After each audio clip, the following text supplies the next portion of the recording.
Calling the Committee on Bill 45, Taxation Statutes Amendment Act 2019 to order. Minister. Thank you very much, Chair. Through you to the member, I just want to introduce the staff who are with me before we get into the discussion on the committee stage.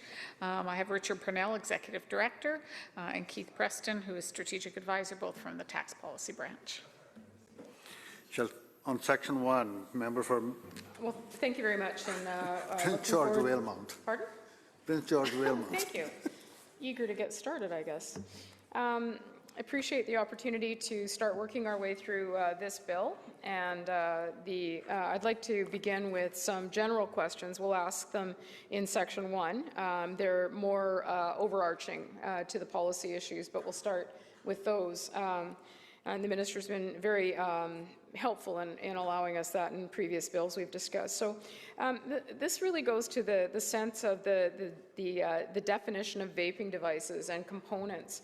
And we want to be sure that the definition is broad enough to capture all of the parts. There are oils, there are accessories that go into vaping products. So can the Minister give us a sense of whether her comfort level and perhaps be fairly explicit about what the components that are covered? We want to make sure it includes oils, accessories that go into vaping products. Can the Minister give us a sense of her understanding of that definition? Minister of Finance. Thank you very much, Chair. Through you to the member. So yes, this is a critical piece. I think, as the member has pointed out, it's important when we're looking at vaping to make sure it's a broad base definition.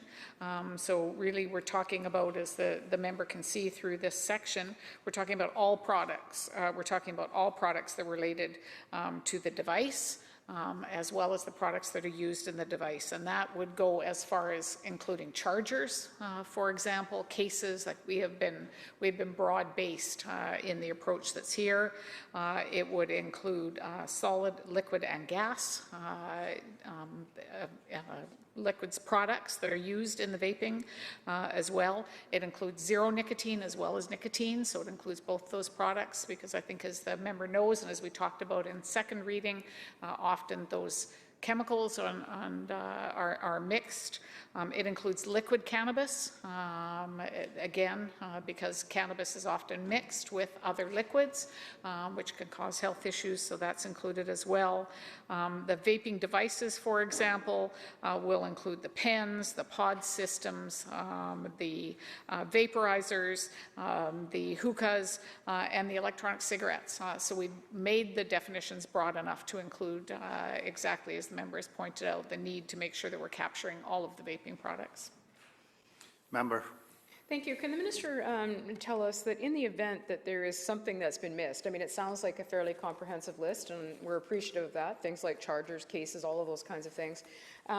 What remedy is there if there are other things that having a broad-based definition is important. We don't want to list in legislation because it means we have to add to it or take away from it.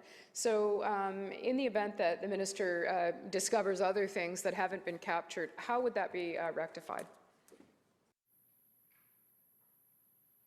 Minister of Finance. Thank you very much, Chair. I think this is an important point because I think, as was again discussed so well in second reading, marketers are very clever. And they will look for opportunities to be able to go outside or to be able to find another product to be able to market to youth. So I think this is a really important piece.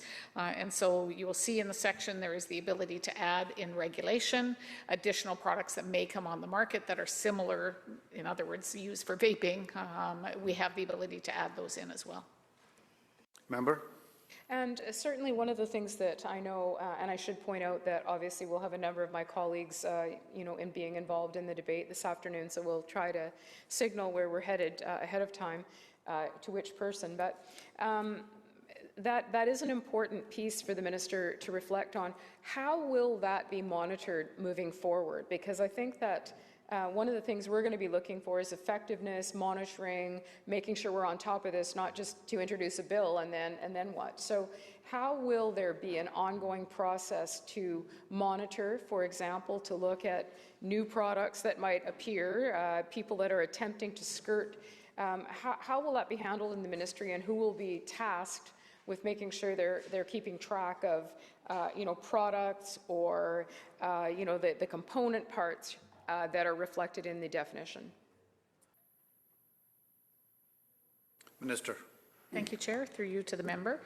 So this will, I think it's a good example of work across government, just as we talked about in the 10-point plan that's been put together on vaping. It's important after the legislation, if the legislation goes through and after the plan is developed, that we continue to have that close connection between ministries. So certainly the revenue branch and the tax policy branch will be doing monitoring, but I think just as important will be the connections that our branches will have with the Ministry of Education and the Ministry of Health.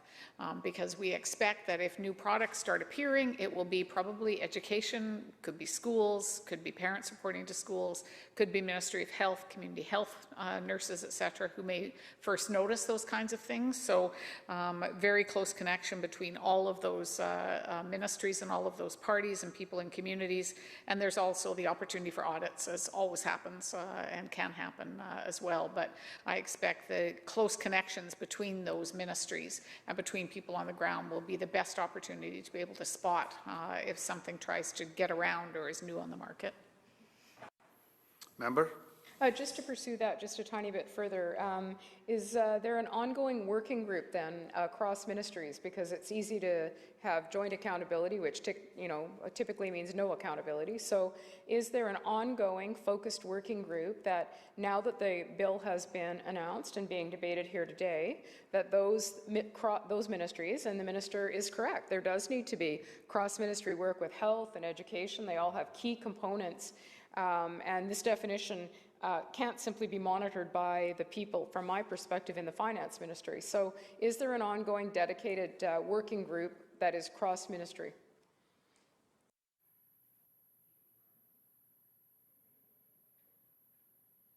Minister. Thank you very much, Chair. Through you to the member. If the bill passes, we have to wait till the bill goes through the debate, but if the bill passes, certainly this is the beginning, I think, as the Minister of Health spoke so well as others did in second reading. This is just starting. This 10-point plan is just being developed, and so certainly we'll take the members' suggestion into account, their close contacts with the staff as well, but I think we'll be looking at all the options to be able to get the information. It's critical for us, obviously, in the Ministry of Finance, but it's more importantly, it's critical to the 10-point plan. This is one piece of the plan. The other pieces have to be integrated and has to be done together. Member. Thank you for that. And I know that throughout the course of our discussion and committee questions, we'll certainly be pressing for transparency and accountability, because this is about, a health issue. There are financial implications, obviously, and that's why we're here today. So I thank the Minister for those answers. Let's move on to subsection D for a moment. And when we look at subsection D, it appears to exclude vaping devices from the products that qualify for a small seller designation. Can the Minister confirm that or give us a better explanation?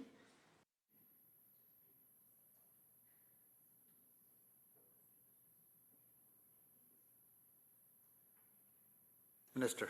Thank you very much, Chair. Through you to the member.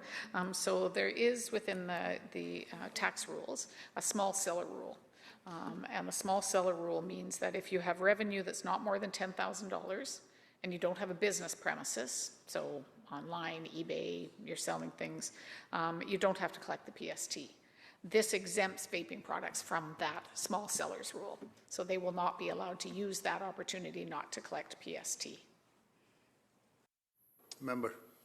So rather than exempt or protect vaping products, or this actually does the reverse. This actually, they will now be part of being held accountable for that rather than the reverse.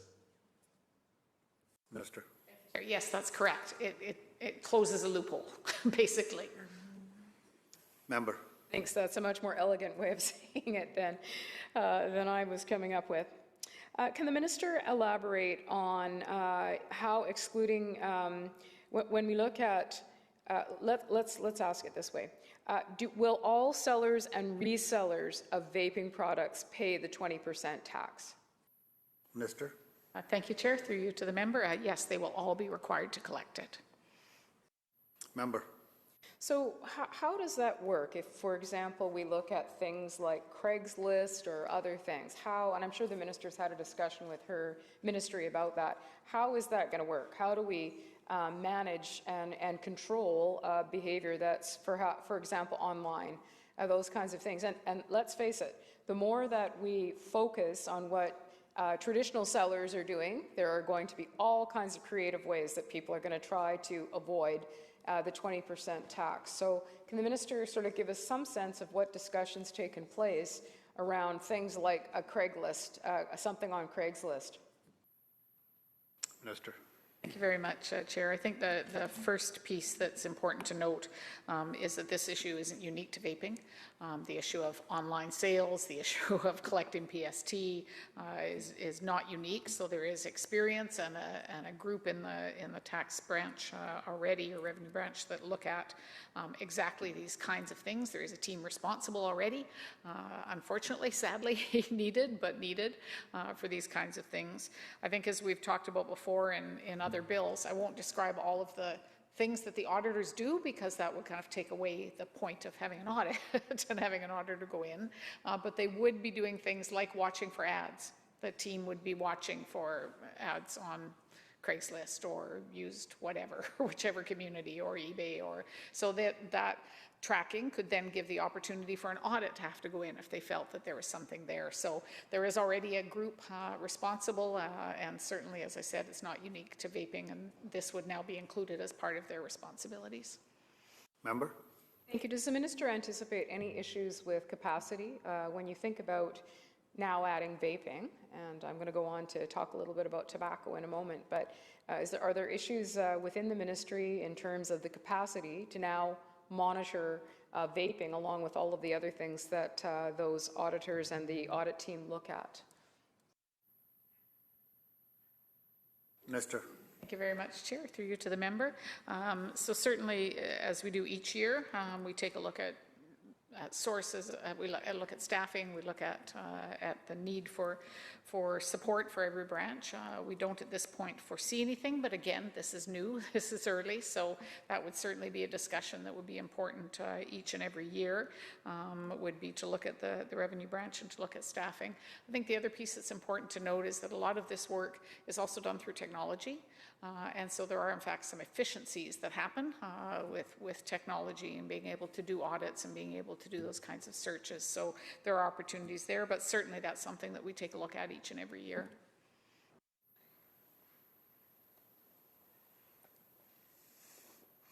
Member for 𝗓𝗡𝗠𝗡.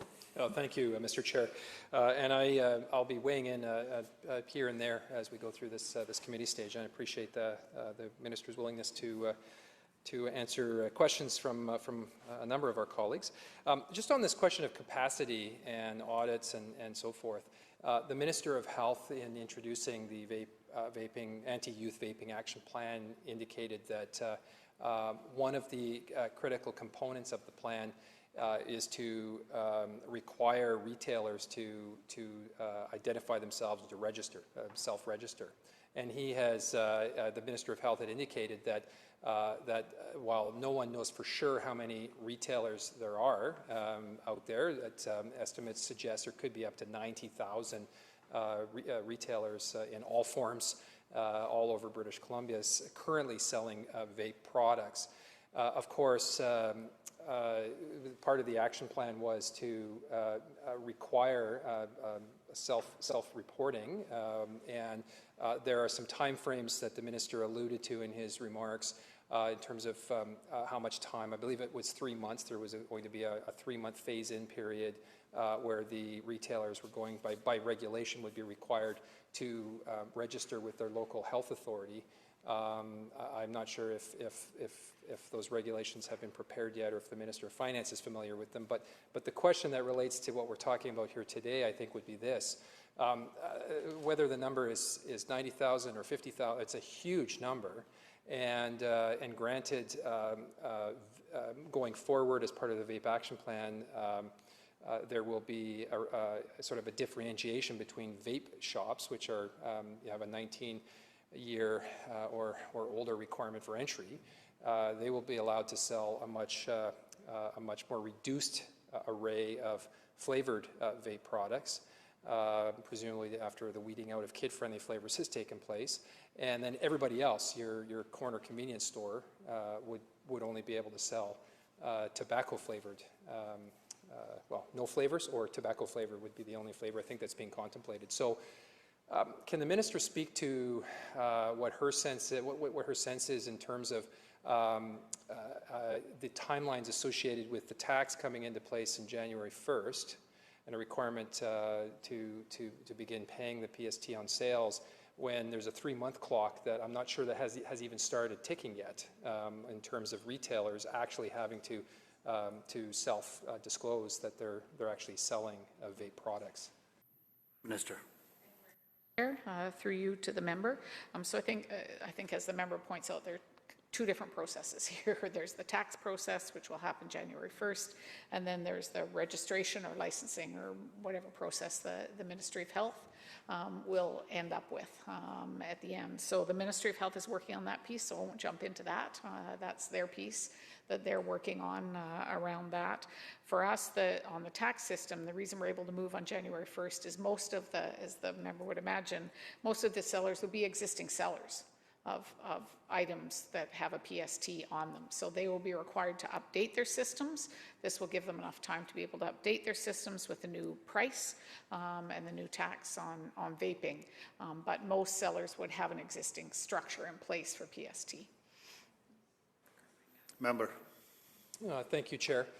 And I appreciate that, and I suspect that the Minister is probably correct for the vast majority. But again, we don't know whether we're talking about 50,000 or 90,000. I would agree that the vast majority are probably reputable operators that have systems in place because they sell other products beyond just vaping products. But there are a tremendous number of specialty stores, specialty operators in the vaping market that really just sell vape juice, and they sell vape devices and other paraphernalia related to vaping. So I just want to understand from a timeline perspective. The tax kicks in on January 1st. I understand how the PST works in terms of remittance and so forth. This reporting requirement where we'll actually know how many, like who's actually selling what and in what volumes and so forth, is likely to come into place, not perfectly in tandem with January 1st, but shortly thereafter. What confidence does the Minister have that that there won't be a real challenge in a bunch of retailers getting caught between the two time frames, which will be potentially quite different? It might be different by a month. It might be different by a couple months. But this would require, I think, a fair bit of additional enforcement and audits and whatnot. So I'm just trying to understand what thinking might be in place to best manage this transition process. Probably would be all sorted out within about a 6-month period, but it might be a little bit bumpy in those first 2 or 3 months. Minister. Member. So I think the piece that's clearest is to basically look at the tax process, because that's really where the Ministry of Finance is involved, which is to ensure that people are paying their correct rate of tax. So if this legislation goes through and if we move ahead with the 20%, people now who are selling vaping products are collecting PST. So they're already collecting the 7% of PST. So by January 1st, if it goes through, then they'll have to start paying 20%. So we can begin our audits anytime because it's already in place. They already know they have to collect it. They already will have the new rate. They'll have notices. That information goes out as any tax change when it happens, and people will have to collect it. And then we can begin the audits and we can begin the tracking. Will that coordinate? I think if I get the members' direction they're looking at, will that coordinate with the work that the Ministry of Health is doing around tracking to make sure that the right people are selling the right vaping products, and because that will be the Ministry of Health responsibility. We expect that, yes, there will be an opportunity for us to look at that kind of work together. But in the meantime, we begin our process because our process is focused on the tax and the tax rate while the Ministry of Health is developing the rest of the plan. Member. Then if I'm to understand correctly, the expectation here, I guess the law would be that the tax has changed from 7 to 20%. With respect to the sale of vape products, and so anyone who's actively engaged selling those products, whether they're selling them currently at 7% or not, would be required to sell them at 20%, irrespective of the registration requirement that the Ministry of Health will be, through regulation presumably in the coming weeks, be imposing on the sector. Is that correct? Minister. Very much, Chair, through to the member. Yeah, I think the members described that well, the process well. I think that the other piece that overlays that, of course, is that once regulations are passed through the Ministry of Health, then they also have the requirement, of course, to follow that law as well. So it's not simply that they get an opt-out, they just get to pay their tax. They actually have to follow both laws, both the regulations that will be in place around selling and what they're allowed to sell, as well as the increase in the tax. Member. Then can the minister speak to what the enforcement plan or auditing plan may look like for this initial period? Is there a significant ramp up contemplated, recognizing that the vast majority of operators are not known necessarily to be selling vape products at the present time, and what level of enforcement does the minister have in mind in terms of this initial period, when, as the Minister of Health has suggested separately, there could be upwards of 90,000 points of sale for vape products across British Columbia? Surely the minister would recognize that there's an enforcement issue here that probably is more significant in the interim than it will be once things have smoothed out over time, once there has been this registration system put in place, once we know who's actually selling what, where, when, in what volumes. Certainly there must be some contemplation to a more short-term enforcement and audit plan, recognizing just the nebulousness, if that's a word, of how many operators there actually are selling these products at the present time. Minister. Chair, through you to the member. So I think just going back to the issue of collecting PST and the challenge of collecting PST, or ensuring people are paying the correct PST on their products. As I mentioned earlier, there is a team already responsible in the revenue branch for that work. That team will be responsible again for the vaping because of the new rate. They'll be responsible. There'll be an audit team there. So the team responsible can do the tracking. As I mentioned, they already do this for other products to make sure if people are selling it online, or that there's some kind of tracking there. Will it capture everyone who might be selling vape products who hasn't collected the PST or isn't doing that? I don't think there's any system that will be 100% foolproof, but certainly the tax department, as I said, has this experience. Once the registration or the system that's put in place, or the structure is put in place through the Ministry of Health is in place, It gives us the opportunity then, obviously, to look at how, as I mentioned earlier, the coordination will happen between the ministries. We think it will require education, we think it will require health, and we think it will require finance together. And they've had initial conversations, but as the process is developed through health, they'll be working closely with finance so we can look at, are there information sharing requirements that need to be in place? Do we need to ensure that we have that ability? Will that then help us be able to get to people who aren't paying their PST that we didn't or weren't aware of, haven't been claiming it, give us a chance to be able to do that follow-up. So all that work is still to come. Member.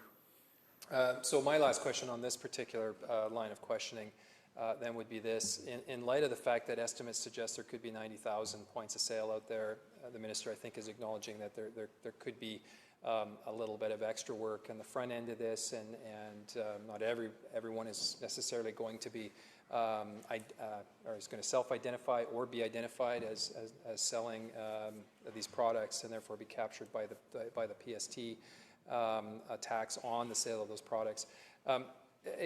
Has the Ministry of Finance increased the enforcement, the actual team that the minister just referred to, the men and women that work in that branch that do audits and enforcement? Has there actually been an increase in the number of positions in light of this particular file, this new tax coming online? And if so, how many additional FTEs are we talking about that will be engaged in enforcement?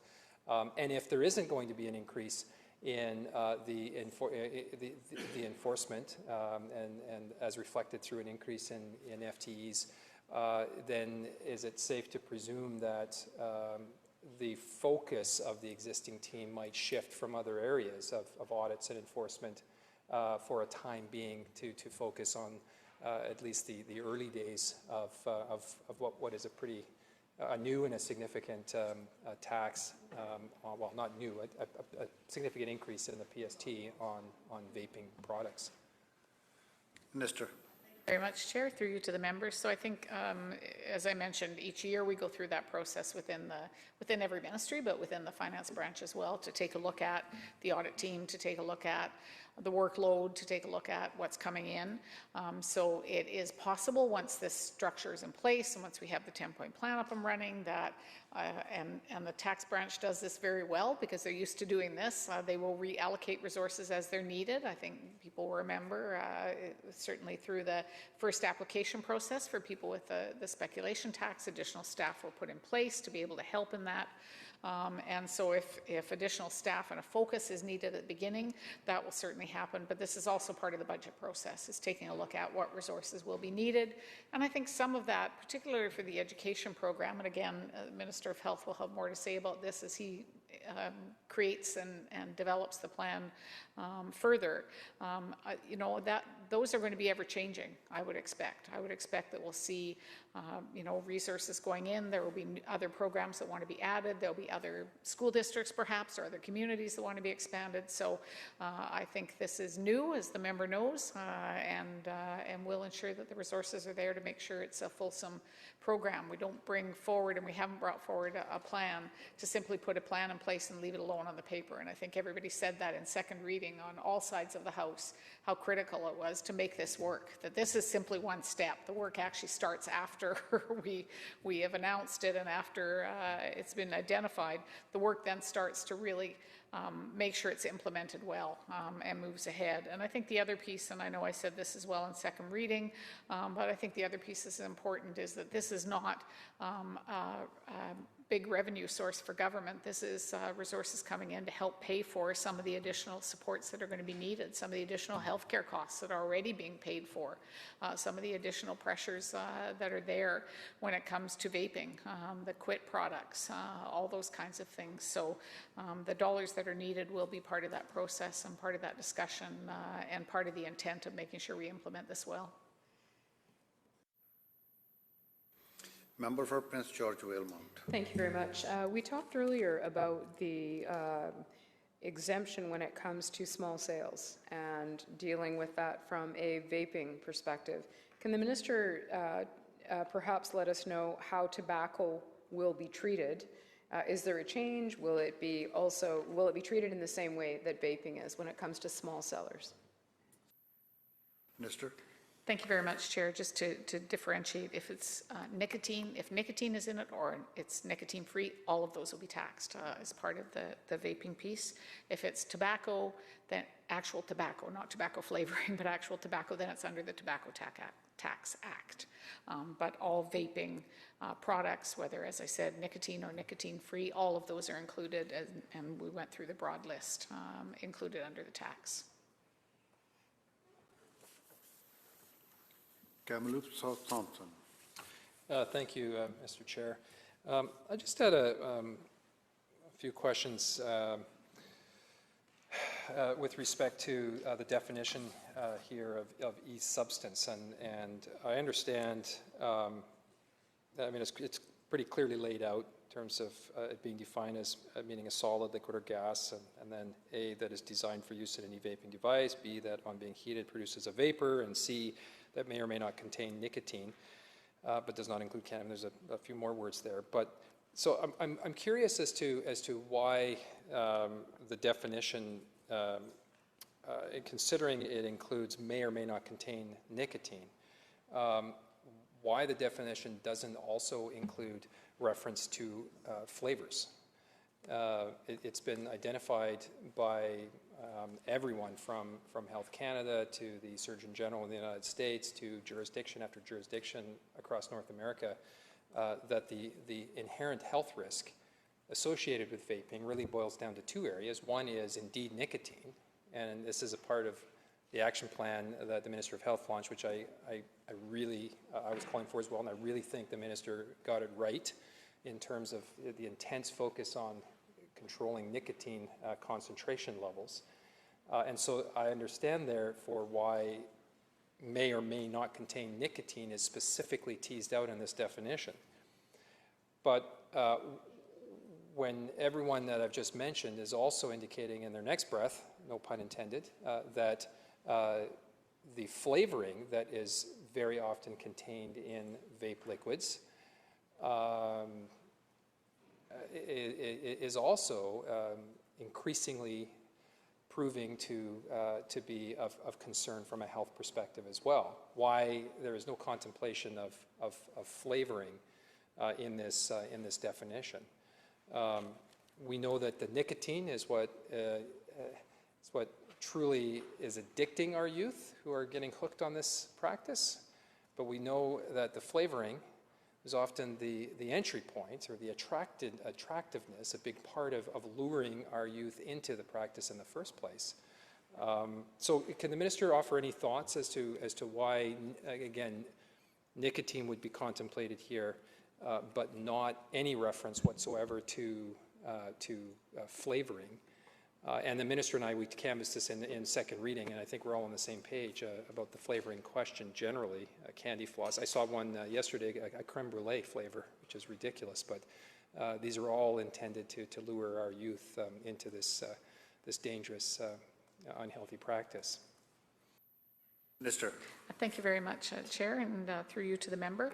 So I think the best place to start is that the beginning point for this definition is the existing Tobacco and Vapor Products Control Act. So that's the first place that you start in looking at an act, is to look at where a previous or another definition would be.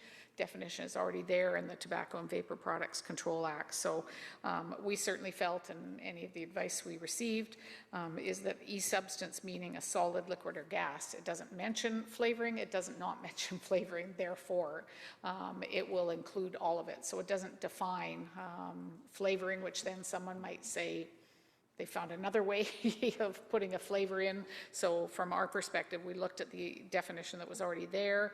It included the nicotine in the definition in the Tobacco and Vapor Products Control Act as well, which is why it's here. But we were advised, and we felt it was broad enough to include, as the other act does, flavored products.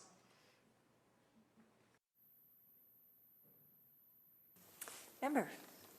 Welcome, Madam Chair. So fair enough. I do recall, however, as part of the general consensus that we all arrived at in so far as the need to build upon a foundation of regulation that was there from, I believe, 2016, which I think we unanimously passed in this House. The minister was here, I was here.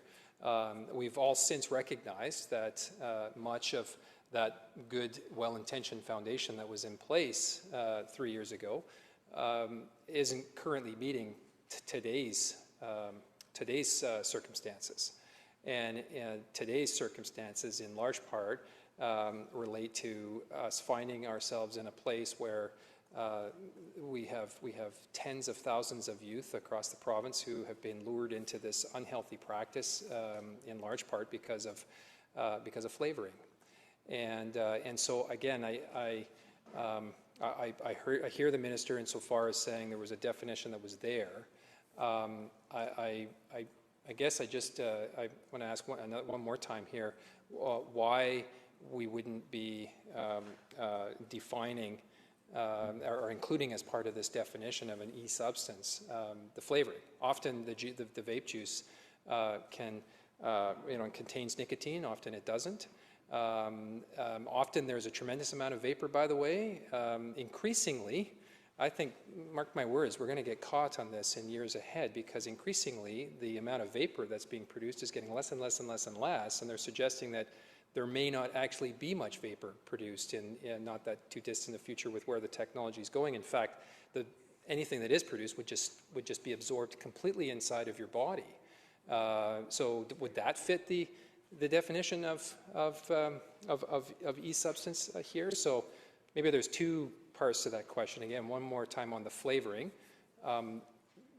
why we wouldn't have included some contemplation of flavoring here. And then secondly, is the minister confident that this definition is going to stand the test of time over the next, we know how quickly we've gone from A to Z just in the last 18 months, how dramatically the landscape has changed. Is she confident that this definition will be resilient enough to keep up with current trends in technology, and particularly as related to vapor? Minister. Thank you very much, Chair. Welcome. Through you to the member, and I think this is it's an important discussion, but it's also, I think, as the member has pointed out in second reading, it was a main focus, and it's certainly a main focus of the 10-point plan as well, around how to regulate and how to get the flavoring and the ability to get flavoring limited as much as possible, or eliminated, hopefully. I think all of us would like to get to that place.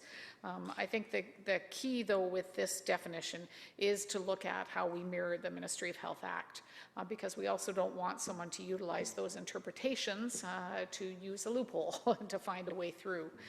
So I think because it is broad-based, talking about a solid, a liquid, or a gas, it doesn't say whether it's flavored or not flavored, therefore it's inclusive, includes all of them.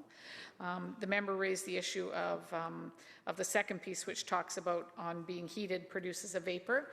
There's an additional piece which says capable of vaporizing an e-substance for inhalation or release into the air. So that piece is at least taken care of. There's at least a recognition that there may be a challenge around new products, as the member points out. So that piece is actually included in there as well.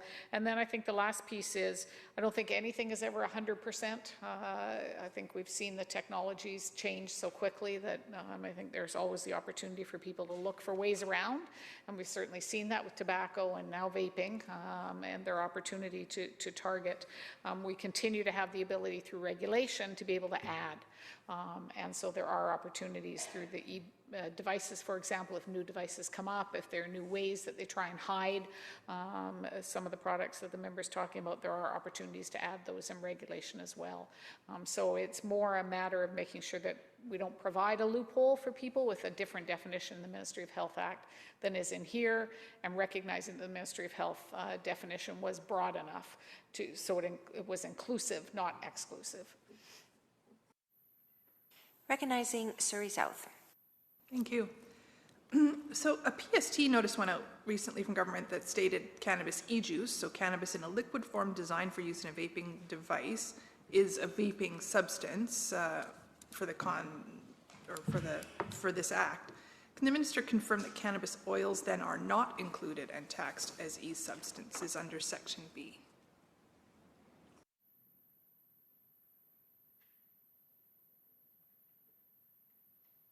Minister. Thank you very much, Chair. Through you to the member.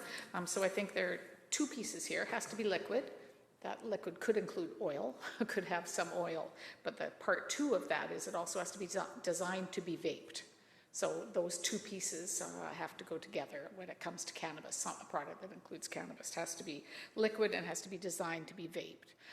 So in whatever way to be vaped, then it would be taxed at the higher level.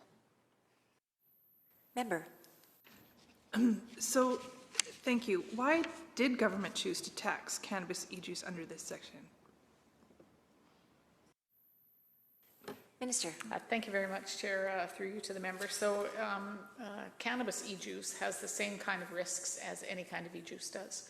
I think as has been pointed out so well by everyone who took part in this debate, no one really knows the substances found in e-juice, which are added in addition to cannabis or any other products they might be using.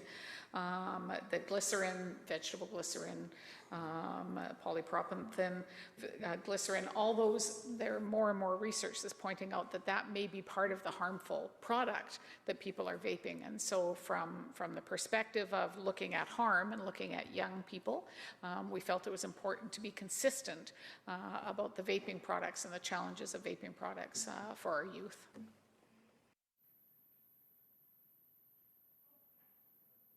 Member. Did the Minister of Health then advise that cannabis e-juices should be included in this part of in the taxation regime? Minister. Thank you. Discussions happen with all ministers across government. Member. The Minister has previously stated that the projected revenue overall for the tax measure, but how much of it is expected to come from cannabis sales? Minister. Thank you very much, Chair. Through you to the member. So I think we haven't broken it down. We expect it to be negligible when it comes to the amount. As the member will know, there's not a lot of money coming in right now on the issue of cannabis and on PST, so we don't expect that that's going to be a huge piece of the revenue on this piece as well. But I do think it's important to note that this isn't a tax on cannabis, this is a tax on vaping. So it's a tax on the juice, the liquids that are used for vaping. Some of those include cannabis, some of them don't.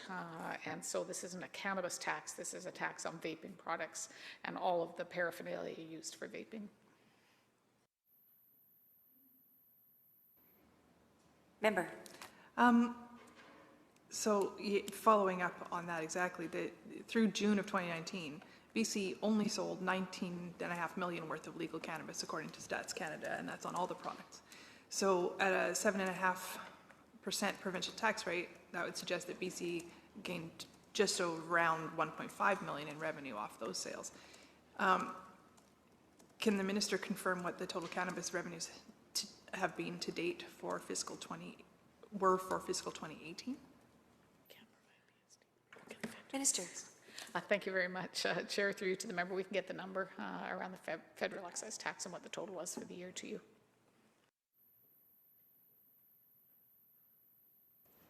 Member. So I guess I'm struggling with this a little bit. If the cannabis revenues have been so small and the sales have been so slow in comparison to the rest of the country. There's a lot of commentary that part of the reason for that is the way British Columbia chose to roll out its legal cannabis process or program, but it's also about the taxation and the cost differential between the black market and the legal market. So is the minister concerned at all about pushing more of the market to the black market with an increase in tax to 20% on vape products that contain cannabis? Minister. Thank you very much, Chair, through you to the members. So I think two different conversations here. I know the member will look forward to having those conversations with the Solicitor General and the Attorney General, who are responsible for the process for licensing. So I'll leave that one to them, to discussions that I'm sure will occur. But on the issue of vaping, I think the really important piece here is that this really is a strategy. It's not a revenue strategy. It's a strategy to be able to discourage vaping, particularly by our youth. And I think we all know that price point is that youth are price sensitive, that ensuring products reach that point. I think the member raises a very important point around what number do you pick and what pushes people to the black market and what keeps them in. And we did some work around that to look at where we could start that would be important. But for example, if the cannabis vaping liquids were exempt, that would, and only receive the 7% sales tax, that from my perspective, would not be sending a positive message to youth about vaping, and you can buy a cheaper product because it has cannabis in it than you can buy the other products. So I think having consistency across vaping products was very important when you're sending a message to youth about not wanting them to vape and making sure that we keep the products out of their hands. As the member will know well, you can't tell what kind of product's being vaped when somebody is vaping it. And so again, youth and use of cannabis at school, use of youth period using cannabis, again, has all kinds of health implications as well. And so from our perspective, looking at it from a vaping health issue and trying to keep it out of the hands of our youth in particular, it just seems that consistency is critical to being able to ensure that. Recognizing Prince George Vailmont. Very much. Speaking of the black market, we want to ask a few questions about that and the implications of the taxation process that's been put in place here. So can the minister tell us whether she took a look at the minister said she's actually, she and her staff have had a look at the black market implications. So can she tell us whether what her thoughts are related to the black market for cannabis products and whether or not it is more prolific? Did any of the work that the minister looked at demonstrate that it's more prolific than the black market for tobacco? Minister. Chair, through you to the member. So I think two very different products, two very different histories with those products, which I think is important. I think the risk is the same, which is why I certainly raised black market, and I think, again, we talked about it in second reading, that the risk of moving things to the black market, I think, is similar. But tobacco, we have a long history with. We have a long history of watching what happens with tobacco. It's an extremely regulated industry compared to vaping that has very little regulations. So I expect the regulations and the discussion that occurred through the 10-point plan of the Minister of Health will have an impact, no question, and also will need to be looked at and will need to be studied. But certainly when we took a look and we looked at the research out there, we took a look at, there's an example in a British medical journal. They have a journal of tobacco control, and they did a study around price point and how you can discourage behavior with price point. And their study talked about a 10% price increase should be able to reduce demand by 12 to 19%. So that was an interesting piece to take a look at. And so some of that certainly informed our view around product and pricing and how you can increase the price and reduce the demand. And so that's one of the tools that we looked at when we looked at raising from 7% up to 20% was, as I said, the research. But there's not a lot out there on vaping. Vaping is a new product, as we've talked about. It's an ever-changing product, both by technology as well as the push to try and include young people. And so we felt it was a reasonable approach to increase it by the amount we have, not not enough to push it into the market, but something we're going to have to watch carefully, something we're going to have to pay attention to, and if changes need to be made, I know this House will be interested in having that discussion as well, because I think everybody, as I said, in this House wants to ensure we get youth away from vaping products, and if we start seeing a positive direction, there may need to be changes to increase that positive direction as well. Member. Well, thank you, and I do think we appreciate the fact that the minister and the staff have taken some time to look at black market implications, because they are significant. The Royal Bank of Canada estimates that only 12% of cannabis sales in Canada are legal. So think about that. That means that 88% of cannabis sales go to the black market. Can the minister give us an estimate of the black market for tobacco?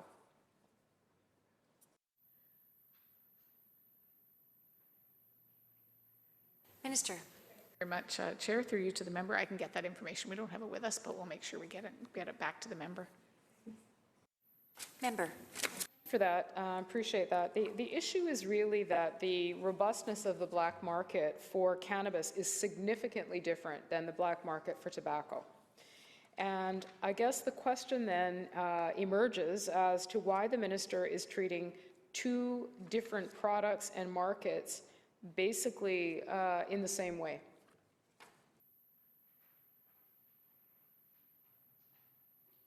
Minister.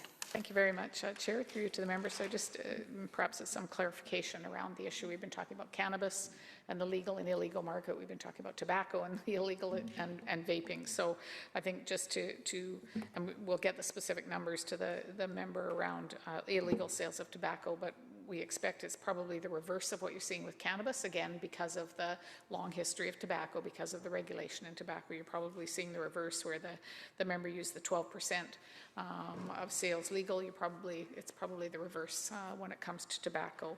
And so I think, again, if we're talking about cannabis products in vaping, I think it's important to remember that we're simply talking about the vaping products that have cannabis or don't have cannabis in them, not cannabis itself. But just to clarify for the member, was the member talking about the issue of taxing tobacco and the issue of taxing vaping being a same kind of approach? Member. Yep. Yes. Minister. Thank you very much. Thank you, Chair, and thank you to the member for that clarification. So I think the issue of price point is the same in both products. So that's really the basis that we're bringing this forward on, is that it has been shown that price point makes a difference. BC is the example of continued efforts, not simply, and again, I think it's important to remember that this tax work is one part of the 10-point plan. Just as the tobacco industry, taxation was a huge piece in getting people to quit smoking, but it was also the products, it was also the advertising, it was also the laws put in place around where people could smoke and couldn't. So I think it's important to remember this is simply one piece, but the price point is the same, whether we're talking about vaping or whether we're talking about tobacco. That price sensitivity is there, particularly for youth. Increasing the cost makes it more difficult for people to be able to access it. So that's why we're utilizing the same kind of process to be able to address the vaping piece. The tax is not near as high as it would be if we were matching tobacco, an increase in tobacco tax or an increase in tax on vaping. Tobacco is much higher taxed. That's why I say we'll have to watch it. We'll have to watch it and see whether it's having an impact, whether we can define how much of an impact is coming here, how much of an impact is coming from the other points in the plan, and make adjustments as needed. Member. And I think there's, general agreement about price point likely impacts behavior.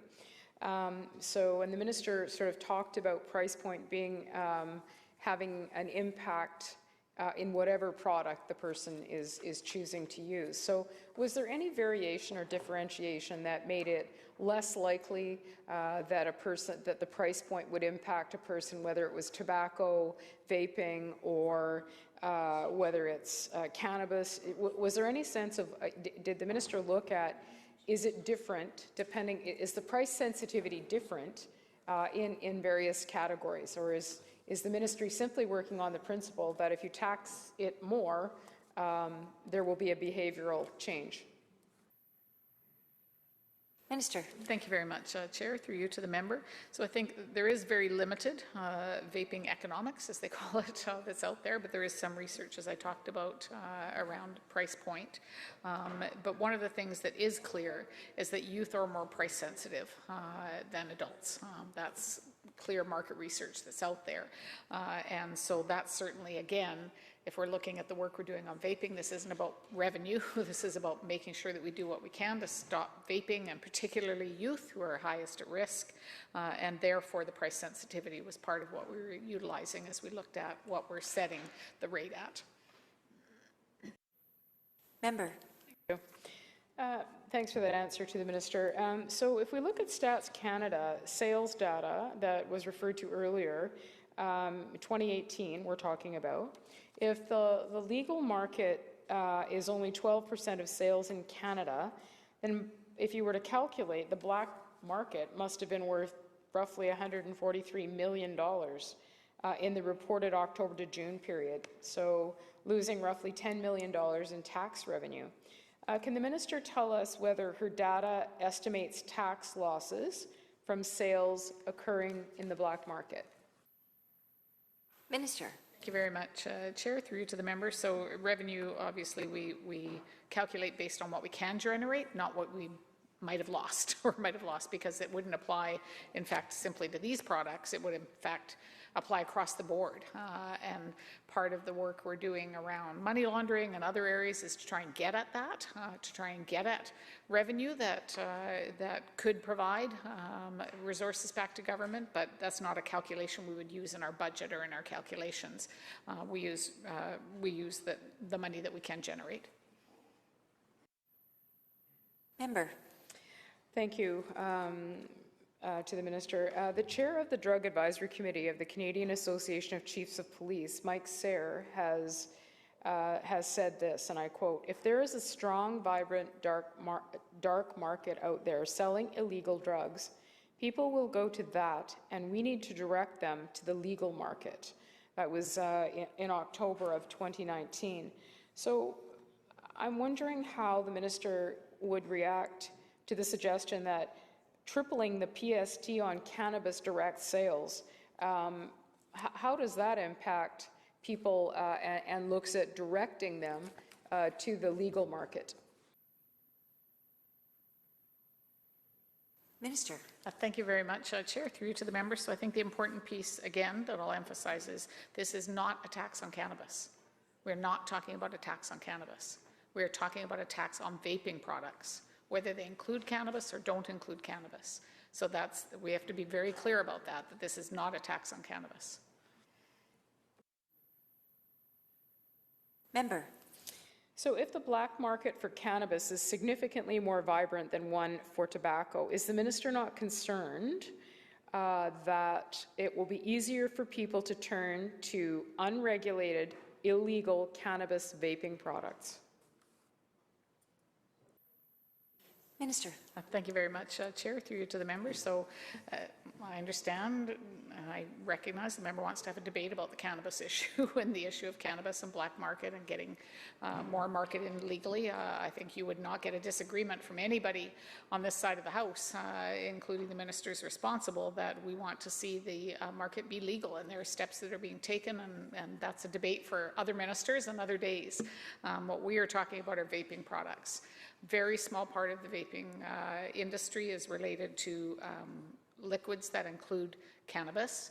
And again, to have a differentiation between liquids that include cannabis and not include cannabis from a youth's perspective, providing the opportunity for people to be able to access a product that includes cannabis because it has a lower tax would be reverse encouragement for people to utilize the vaping product that had cannabis and not the ones that didn't. So I think, again, I recognize the discussion is a bigger discussion to have, but this is talking about vaping products and keeping vaping products out of the hands of youth as part of a 10-point plan. Recognizing Surrey South. And I appreciate the members or the minister's desire here to stem stem the growth of the vaping market and put in place some mechanisms by which, any and all mechanisms, I think, by which we can do that. And I think both sides of the House are in complete agreement on that. What we're trying to get at through this line of questioning is whether or not government did the necessary policy work around two very different products that, when treated the same from a tax perspective, could have two very different policy outcomes. So when the minister, or at the minister's press conference earlier, announcing these tax measures, it was stated very clearly that nicotine was the health threat, not cannabis.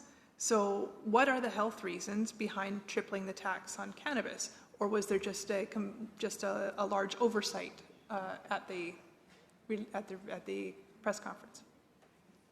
Minister. Thank you very much, Chair, and I will continue to correct the member. We are not taxing cannabis. We are taxing vaping products, including vaping products that have cannabis in them.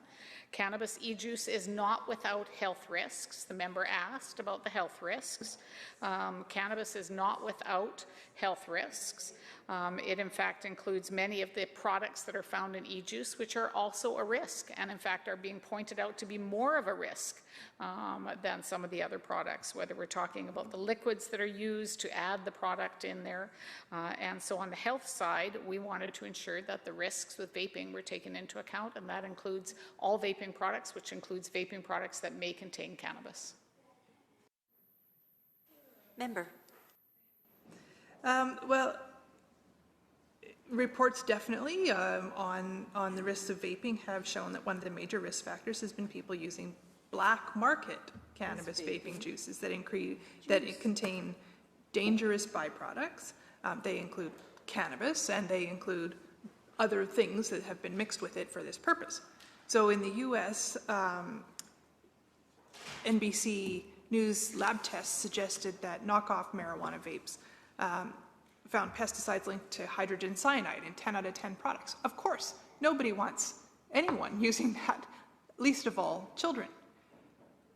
But at this stage, with a tax coming into effect mere weeks before the official launch of regulated, securely managed and sold cannabis vaping juice, has the minister factored in the timing of this tax with the risk associated with increased cost pushing yet more users into the black market, especially given of the users of cannabis products, legal and illegal, it's about 20% report using cannabis vapes as their preferred mechanism. So we already know it's a large portion of the illegal market. Would we not want to, at minimum, be moving them to the legal regulated market rather than pushing it further underground?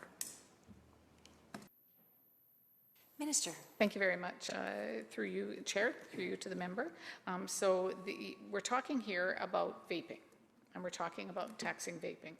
The issue of the illegal market for vaping is exactly the reason that we looked at the research that I talked about to the previous member, where we talked about the study that was looked at to look at how you decrease demand, how you discourage people from vaping, and how we find that balance. And there is no question, I believe this balance will have to be looked at over the next number of years, just the same way the bill was passed in this legislature around vaping, presuming that it was going to be fine, and it wasn't. It had to come back for discussion and for this 10-point plan because the times changed, the research changed, the science changed. I believe we will be looking, just as we've done with tobacco, be looking at, is it time for an increase? Is it time to look at the black market? How do we look at balancing that off? And I think this will be exactly the same kind of process that will have to happen over the next number of years. We do believe that based on the research that's out there and based on the research around price and based on the research on changing behavior, that we have found that spot that will provide the balance of discouraging youth in particular, but everyone from utilizing vaping, and not push the black market out. But again, it'll have to be monitored. This is a relatively new market. It will have to be monitored, and we'll have to pay attention to it and make changes in a way that's going to meet the goals that we all have, which is how do we discourage vaping in British Columbia, particularly amongst our youth. Member. So what analysis was done by the ministry related to this particular tax, adding a significant amount of tax to the e-juice, the e-cannabis juice, in comparison to other jurisdictions, our closest neighbors like Alberta, whose legal market has been much larger and much has grown much quicker than ours, and Washington State, our two closest neighbors. How are their vape tax regimes compared to British Columbia, and are we just going to see again, are we likely to see people access those markets to be able to access this product? Minister. Thank you very much, Chair. Through you to the members. So Alberta is just simply announced their change. They haven't implemented it yet, and we would be one of the first jurisdictions to actually have an increased tax and a taxation rate on vaping. Recognizing Kamloops South Thompson. Hi, Madam Chair. Thank you. So I just wanted to ask one question, just for my clarification on this particular piece of the committee stage debate here. Surely the minister can agree that taxes on tobacco, if set at the right level, and they tend to go up very marginally year after year, or at least every other year. There's analysis done that ensures that there's that right tipping point where the taxes are not increased so dramatically, so fast as to drive people to purchase their tobacco in the black market.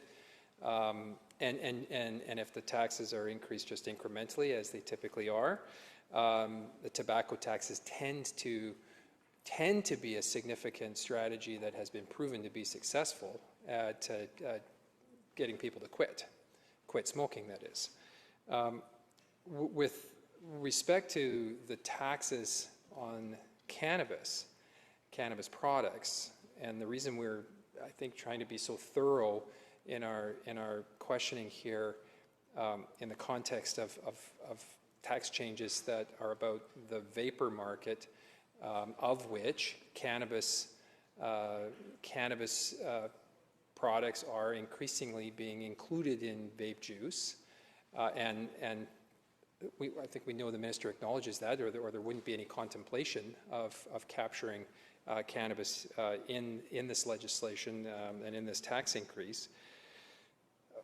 But when it comes to cannabis taxes, I think the number one concern that we're certainly trying to reflect, that we're hearing, and that you certainly see preeminent in every debate in every jurisdiction around North America, across Canada, certainly, but I think also in U.S. states that have moved to legalize, where there has been legalization of cannabis products.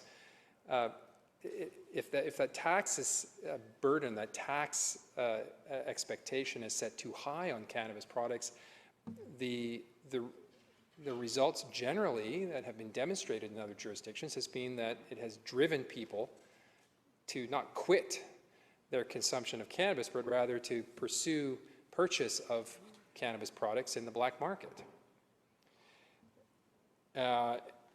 Further, with respect to the entire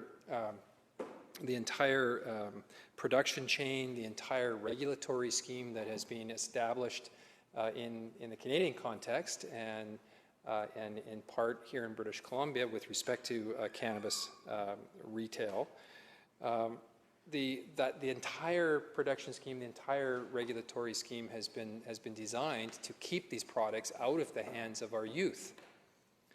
So it's not like our kids or youth are at a point of sale trying, distinguishing between a juice product that has nicotine in it or not, or cannabis in it or not.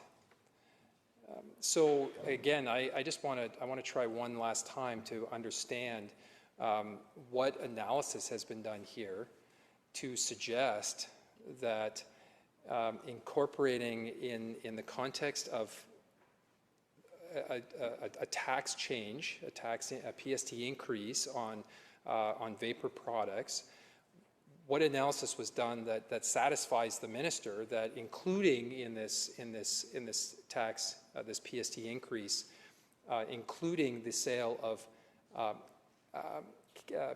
vapor products that include cannabis, even for medicinal purposes, I would point out, that she's satisfied that analysis that she's looked at has told her that we are not going to see a corresponding increase in people simply moving even more to the black market than for cannabis purchase, cannabis sales, than we have already seen as the government has rolled out their broader retail environment for cannabis sales here in British Columbia. The two are very much linked, Minister. The vapor world and the cannabis world have intersected here. And there's no doubt that cannabis infused vapor products, juice, represents one of the, it's expected to be one of the fastest growing segments of the vapor products market.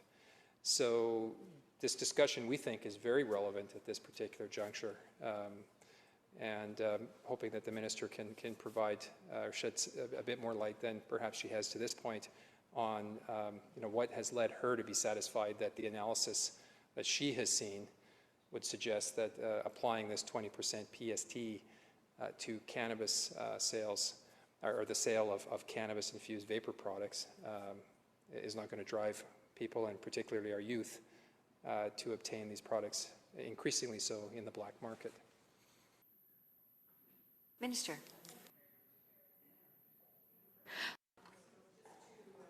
To come back to the policy reason we're here, the reason we're here having this discussion. We're here having this discussion because all members, certainly that's what I heard in the second reading, all members in this House want to do what we can to discourage vaping, and particularly youth vaping. That's a reason that we're having this discussion. It's the reason the Minister of Health brought forward such a thorough bill, and it's the reason we're looking at a 10-point plan with taxation being one of those points.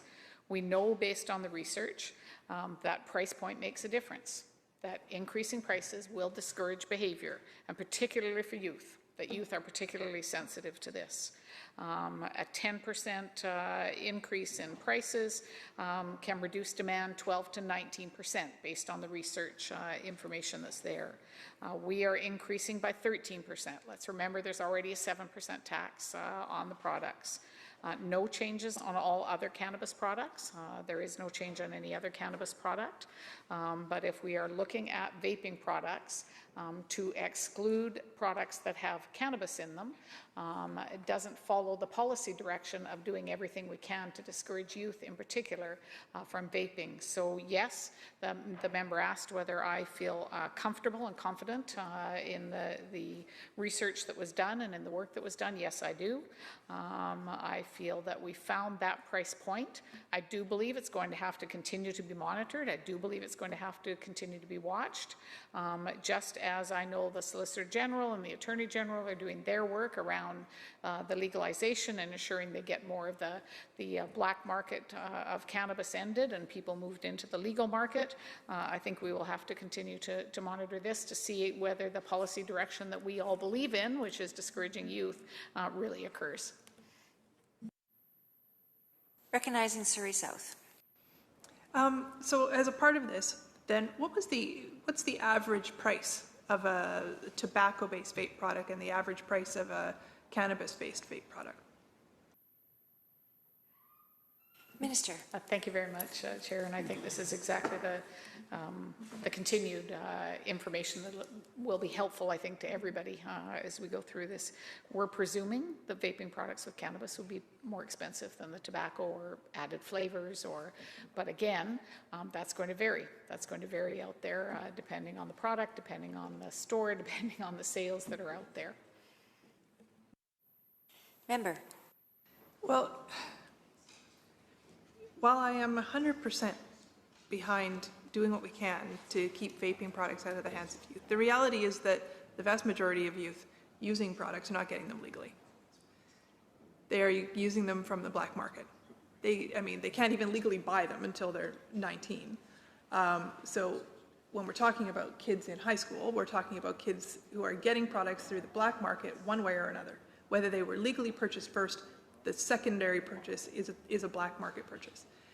And we are relatively, the minister can cite some relative comfort with the issues around taxation and price point increases and the elasticity of demand in the push to the black market with tobacco products, but with absolutely no sense of what that would be for cannabis products with a market in its complete infancy in British Columbia, a legal market in its infancy, especially given the sort of botched rollout that we've seen. The reality is that we have a thriving black market for cannabis products in British Columbia, and I would think that we would want to be doing everything we can to ensure that we keep the price point on the cannabis products as low as possible to move people from the black market to the legal market at minimum, where we know the products are regulated, where we know that government, be it through Health Canada or be it through the provincial government's distribution and supply processes, are and have the ability to monitor the content of the products being sold and who they're sold to. So at this point, Madam Chair, I'm going to move an amendment to this section and suggest that this section be amended by deleting the text in section 1B, deleting the struck out text, saying in B, by adding the following definition: E substance means a solid, liquid, or gas. A, that is designed for use in an e-vaping device that on being heated produces a vapor. And C, that may or may not contain nicotine, comma, but does not include cannabis within the meaning of the Cannabis Control and Licensing Act, and then struck out other than cannabis that is in liquid form. Madam Chair. Oh, excuse me, bring them around.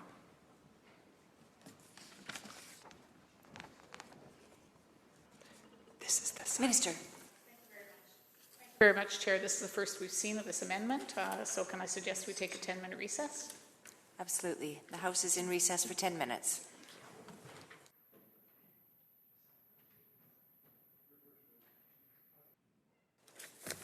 Calling the Committee on Bill 45 back to order.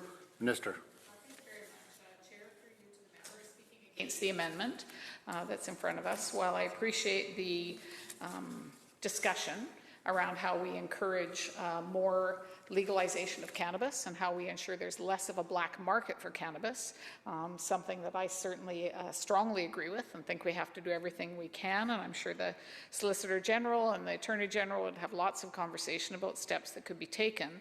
I don't believe that making a change on the e-juice, the vaping products that include cannabis, is going to help in that regard. In fact, it could create, because it would require two completely different systems for businesses, it could in fact jeopardize the January 1st date because of the requirement of the systems. Many vaping products are in fact sold in packages and would in fact again have to create two different tax systems, because you'd be talking about one system with 7% and one system with 20%. So it certainly would be a huge challenge for many of the businesses that we're talking about and would create difficulties. It also could potentially create a huge loophole How much cannabis in vaping liquid? How much do you think you would require to be able to only charge 7% versus 20%? And what opportunity would that provide for, we've talked a lot in this House during second reading in particular, about how the marketers are very clever at being able to market to children, very clever at being able to change their products. This could in fact provide an opportunity for marketers to say, we have a couple of drops of cannabis in this vaping product, therefore it's only 7% now, it doesn't cost 20%.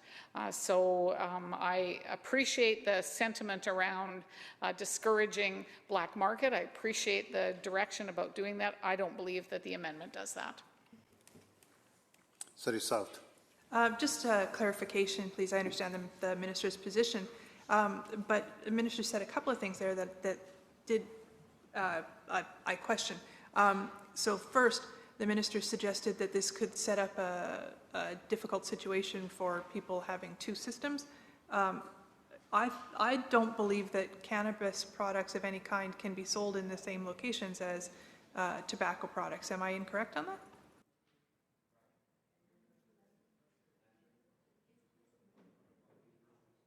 Minister. Very much, Chair. Maybe the member can clarify. So what I'm talking about are two different products. That through the amendment that the member has put forward, we would have products with cannabis in them that will be charged at the 7% rate. We would have products with not cannabis in them at the 20% rate, which creates then a challenge and an additional piece for the business people to have to look at, whether they're talking about packaging, whether they're talking about the combining of the products that they have. You'd have two different products with two different prices.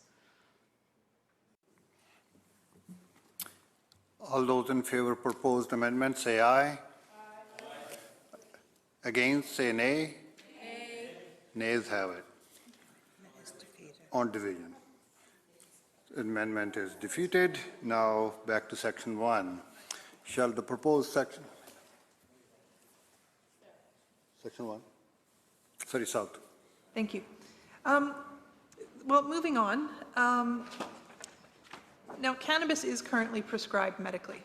And can the minister confirm that medical cannabis will be taxed if it's under this section if it is in liquid form? Minister. Thank you very much, Chair. Through you to the member. So we've talked about it has to have two pieces. It has to have the cannabis, but it also has to be produced for vaping in order for it to be taxed under the higher rate. So other medical products obviously wouldn't, but if it was a product that was used for a vaping machine, yes, it will be taxed. Member. Thank you. So the minister is content to tax prescription cannabis if it is in the vaping form. Minister. Thank you very much, Chair. Through you to the members. So if someone has the medical authorization to use cannabis through the medical authorization, they have the ability to use any product, and that's their ability that's there for them. Member. So the minister is saying that if that patient who has a prescription for medical cannabis prefers or for some reason needs to use that in a vape form, they will be taxed at 20%. Sure. Very much, Chair. Is 20% will apply to vaping products, including those that include cannabis. Member. So can the minister tell us what prescription medications are currently taxed under the Provincial Sales Tax Act? Minister. Very much, Chair. Prescription drugs are tax exempt, as the member knows. Member. Are there any circumstances where there are prescription drug options, where someone might choose one drug over another, where one is taxed at a different rate than the other? Minister. Thank you very much. The member heard my answer previously, which is prescription drugs are exempt. Member. So if prescription medications are PST exempt, then why are we now tripling taxes on prescription cannabis? Minister. Thank you very much, Chair. So if people have medical authorization to utilize cannabis, they have the choice of a variety of products to be able to utilize to be able to fill that prescription. Member. So the minister's rationale for tripling a sales tax on a cannabis product being used for medical purposes is that, well, it doesn't matter because there's other products you could choose. Is that correct? Minister. Thank you very much, Chair. I've answered that question. Member. However, this is treating a prescription product, a product for which an individual has a medical authorization, a prescription, differently from all other prescription drugs in the province. Is that correct? Minister. Thank you very much, Chair. I think we've canvassed this again. If it is a product that is utilized for vaping that includes cannabis, it will be taxed at the new rate. Member. Does the minister hold any concerns that those using medical cannabis e-juices may switch to smoking dry cannabis instead? And are there any health concerns with smoking dry cannabis?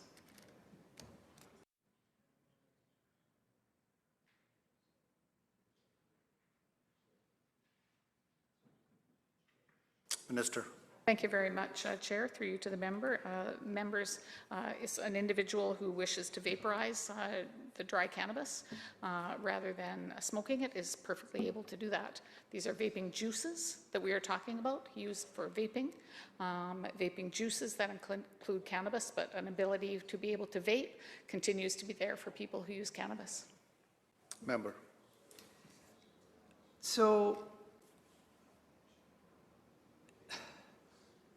the minister then assumes that any individual who wishes to vape would prefer to use or would be comfortable using another product. Perhaps they don't. What if that individual is particularly used to or comfortable with a particular product currently used using a cannabis e-juice, that instead of paying the additional 20% will just continue to use that product by buying it on the black market? Does that concern the minister?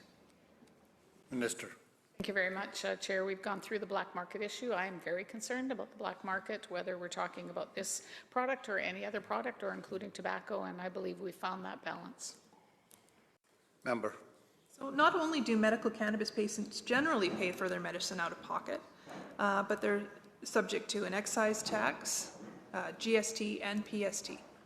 Does the minister not think that this tax increase counteracts the goals for affordable pharmacare? Minister. Very much, Chair. I believe we found the balance in discouraging youth and discouraging people from a very dangerous product in vaping. Member. Can the minister respond to concerns that applying an additional PST on medical cannabis vaping products may force some patients to either A, smoke their medical cannabis or purchase cheaper unregulated vaping products without the ongoing supervision of a medical practitioner? Minister. Much, Chair. I've answered that question. I've already spoken about the fact that you can continue to vape without using vaping juice that includes cannabis. Member. So the Select Standing Committee on Finance and Government Services unanimously supported an exemption from PST on medical cannabis. How does the minister then justify tripling the PST against that recommendation? Minister.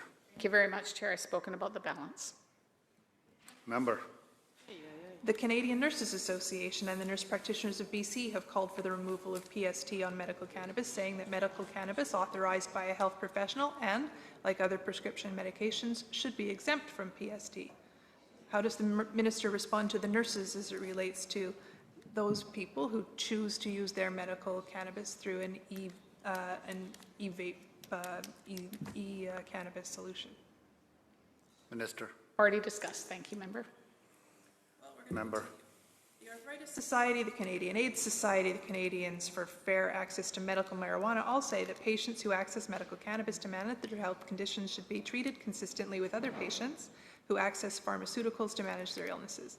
Many British Columbians, including seniors and veterans, only turn to cannabis after all other traditional pharmaceutical options have been exhausted, and applying PST to medical cannabis is inconsistent with the taxation of other prescription drugs and supplements in British Columbia, which are PST exempt.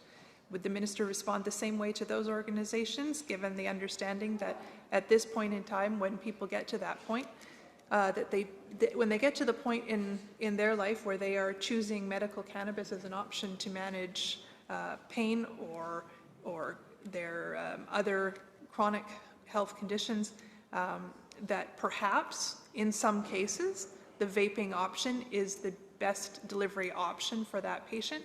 Is the minister suggesting the minister knows best as to their medical needs? Minister. Thank you very much. Asked and answered. Member. The BC Chamber of Commerce also recommends the removal of PST on medical cannabis. Can the minister tell the chamber why she's tripling the tax instead? Minister. Thank you very much, member. We're talking about the tax on vaping products that may include cannabis, not medical cannabis. Member. The minister continues to suggest that this is not about taxing cannabis, and yet it is, because in cannabis e-juice is a cannabis product.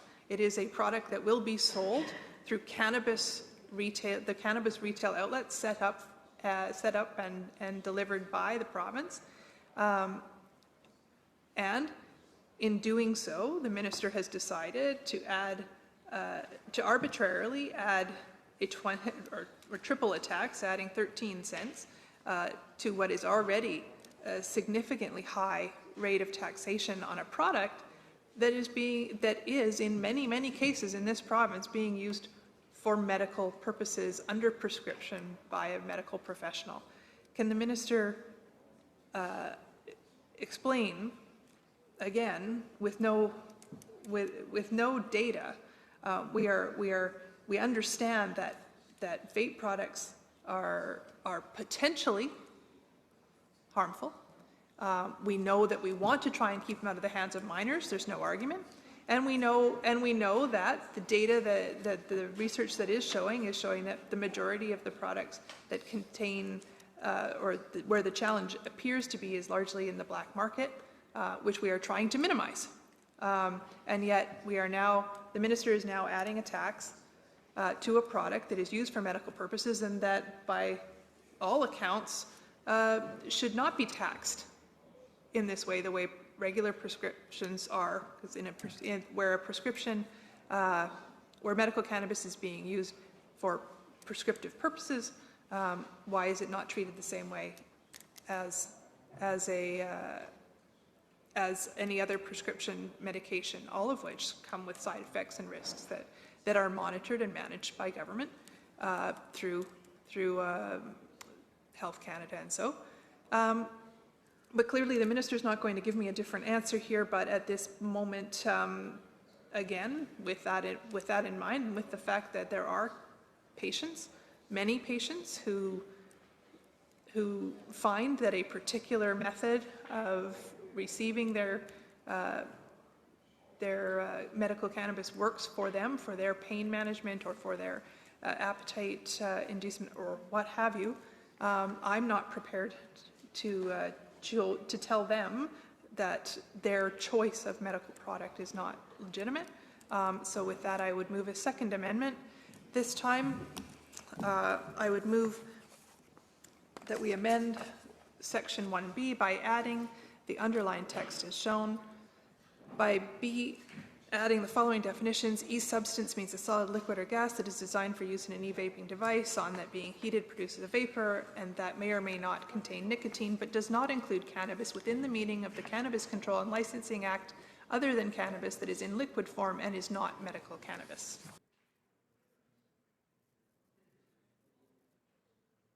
Minister, on the proposed amendment. Thank you very much, Chair. Through you to the member. So I'm speaking against the amendment.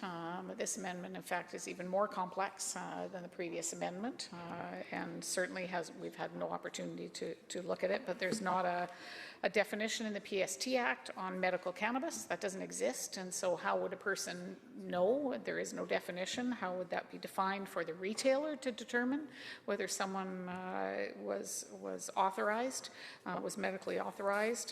How would that determination be made? And as I said, with PST not having a definition on medical cannabis, that makes it impossible to administer. Member for Kamloops South Thompson. Thank you, Mr. Chair. I just wanted to speak to this amendment really briefly. I do support this amendment. I supported the previous one as well. What we're trying to get at here is this: while we absolutely support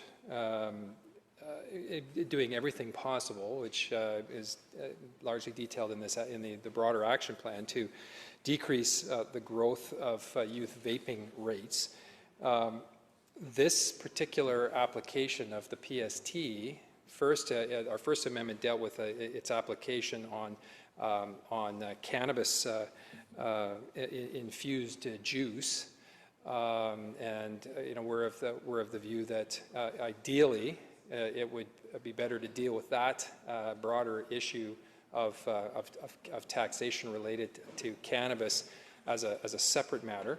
We've asked the minister a series of questions with respect to what analysis has been done that has given her the confidence that a 20% tax on cannabis will not serve to have the effect of actually driving more people into the black market.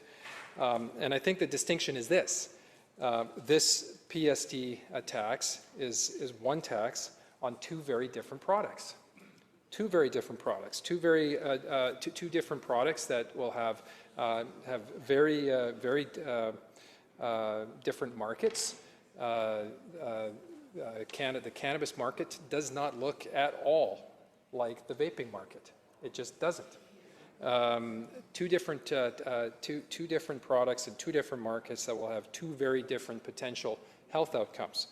If the stated goal of taxes, as we've talked about in the concept of consumption taxes and the proposed tobacco tax increase as part of this bill, the proposed increase in the vaping tax. The goal here is to ideally price people out of the market, and with respect, we know when tobacco taxes get to a certain point, that has actually had the deterrent effect of actually driving people to quit smoking combustible cigarettes, which is a very good outcome. But the market, the cannabis market, is a very different market than both the tobacco market and the vape market. While with tobacco, the effect of the higher taxes is to encourage people to quit. The black market on the tobacco side is relatively small and contained. With respect to cannabis, as I've said a few times now, it's a very different market, and it's a robust market. And in fact, if anything, the actions of this government as it pertains to their retail cannabis strategy has been an absolute disaster. We not only sell the volume of cannabis, of legal cannabis sales in this province is not only the smallest volume in the entire country, second only to Prince Edward Island, but it's a robust market in British Columbia. And if you're going to continue to see a piling on of costs, our worry is that you're not driving people to quit cannabis, you're driving people to actually seek out their cannabis product even more so than perhaps they are already in the black market. With respect to this particular amendment, specific to the medical cannabis side of the equation, we've got some serious concerns about there being a 20% PST applicable on the sale of medical cannabis. Everyone in this House knows that medical cannabis patients receive an authorization from a physician or nurse practitioner. The BC College of Physicians and Surgeons say that the authorization provided by a physician is equivalent to a prescription, and patients must be clinically reassessed regularly. We have tried to ask the minister specific questions about concerns that the Canadian Nurses Association and the nurses and nurse practitioners of BC have about the application of PST on medical cannabis, who have both those organizations in a joint letter have said, and I quote, "Medical cannabis is authorized by a health professional and like other prescription medications should be exempt from PST." End quote. We referenced the Arthritis Society, the Canadian AIDS Society, and Canadians for Fair Access to Medical Marijuana, all who have very similar concerns and don't understand why this government is moving forward with a 20% tax on medical cannabis that just happens to be consumed in a vapor fashion. So to conclude my remarks, Mr. Speaker, on this amendment, it would appear that the government hasn't really thought through what this intersection of two very different markets actually looks like, and with respect to tax policy, the cannabis market and the vape market. Two very, very different markets, two very different health outcomes when people engage in these markets. And so we would hope that since the government was not willing to exempt cannabis, to exempt or remove the application of this 20% PST on all cannabis revenues, cannabis-related sales in the vaping market, that they would at least be willing to not be punitive with respect to the tens of thousands, or I guess, almost 18,000 British Columbians who are medical cannabis patients.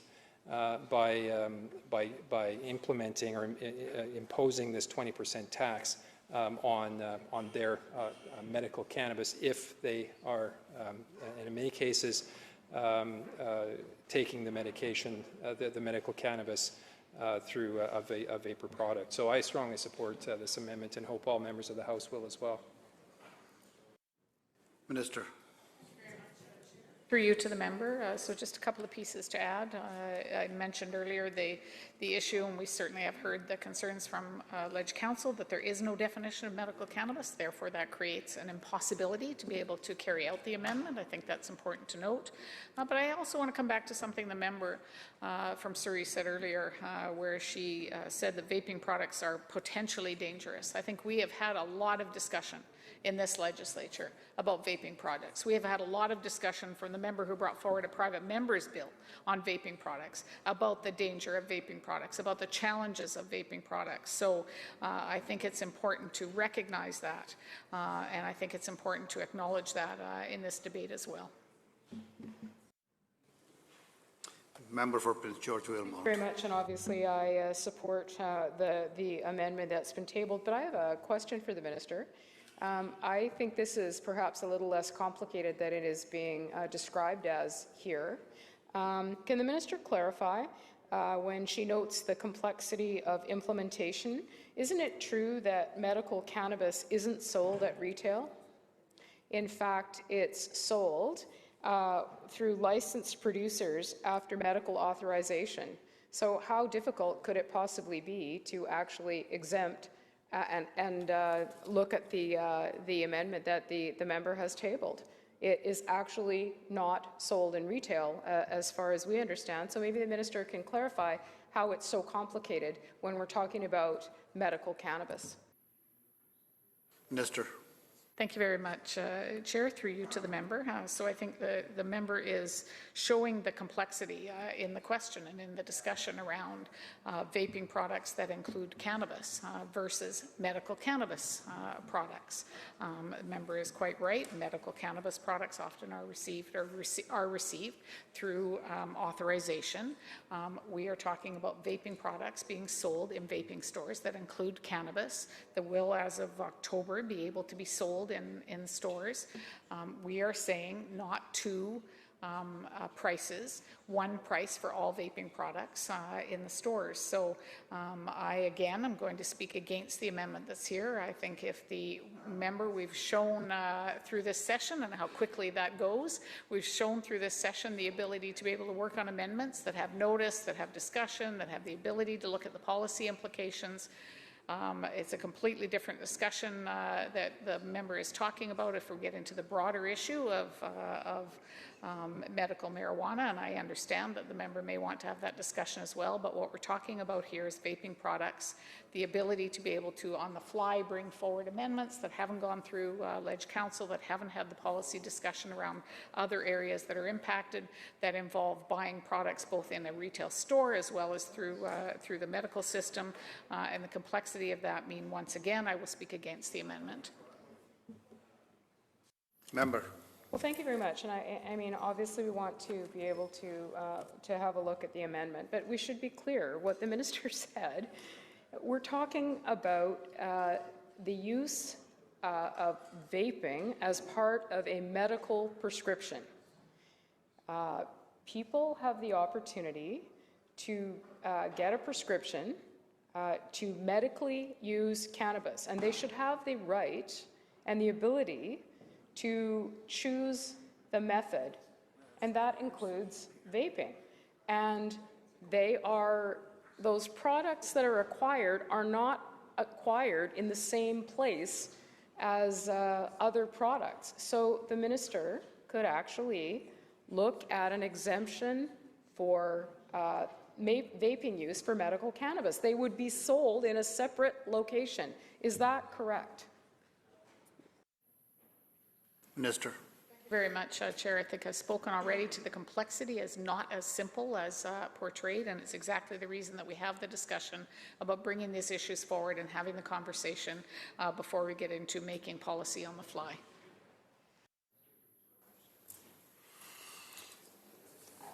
Shall the proposed amendment pass? All in favor say aye. Aye. Opposed? Nay. Nays have it. Division has been called.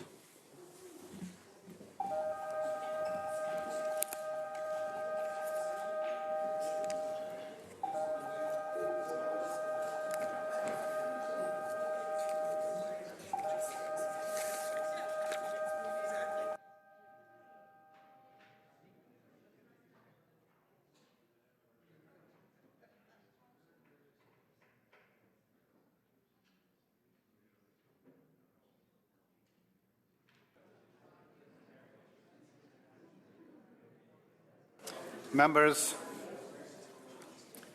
it's a proposed amendment to Bill 45, Section 1, proposed by Member Surrey South. All in favor of proposed amendment, please rise or indicate.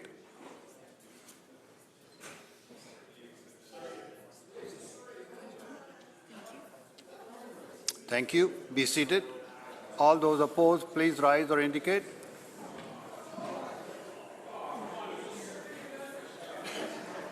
Thank you. Be seated. Madam Clerk.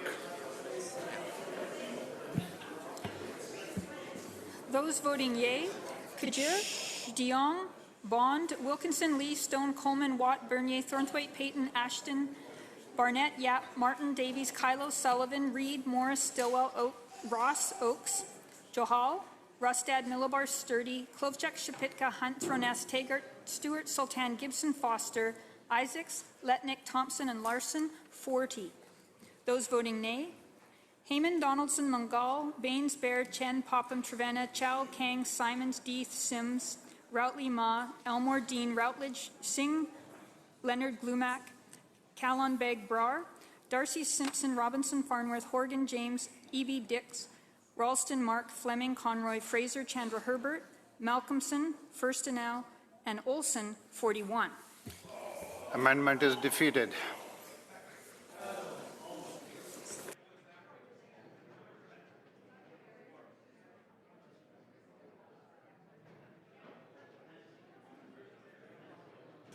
Resuming consideration of Bill 45, Section 1.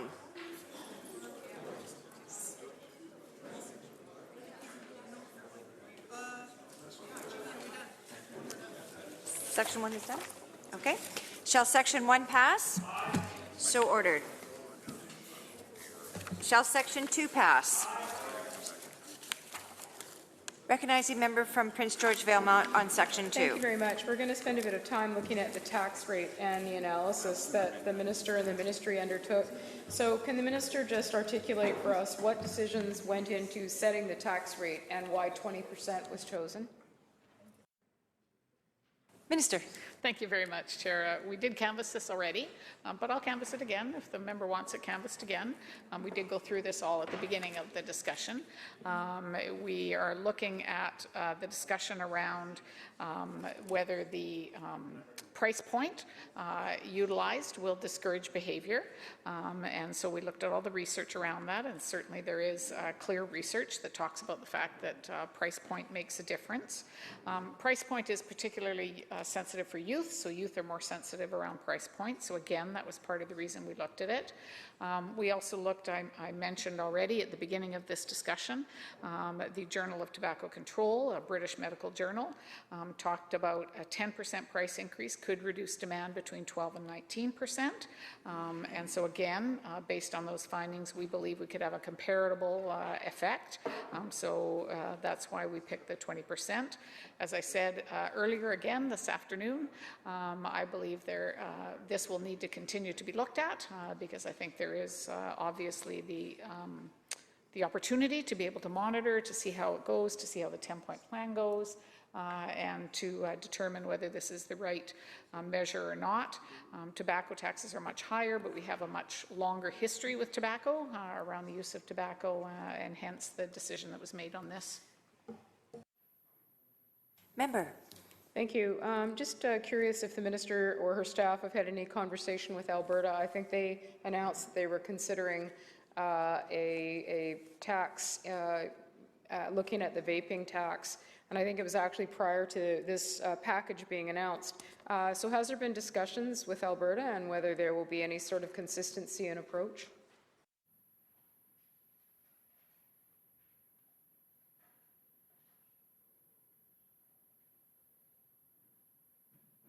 Minister. Thank you very much, Chair. Through you to the member. Yes, we've had conversations with Alberta, and they're just at the initial thoughts of their process, so they haven't got any further than that. Member. Thank you. Can the minister tell us what the current rate of tobacco tax as a percentage of the average product is and how that compares to the new PST rate on vapor products? Minister. Very much, Chair. Through you to the member. So on cigarettes, we tax it as a per unit tax, but if you convert it to a package of cigarettes, it's close to 90% is taxation. If you include the federal tax, it's about 148%. Member. Minister, just indicate why an increased PST rate was chosen as opposed to another form of tax. Minister.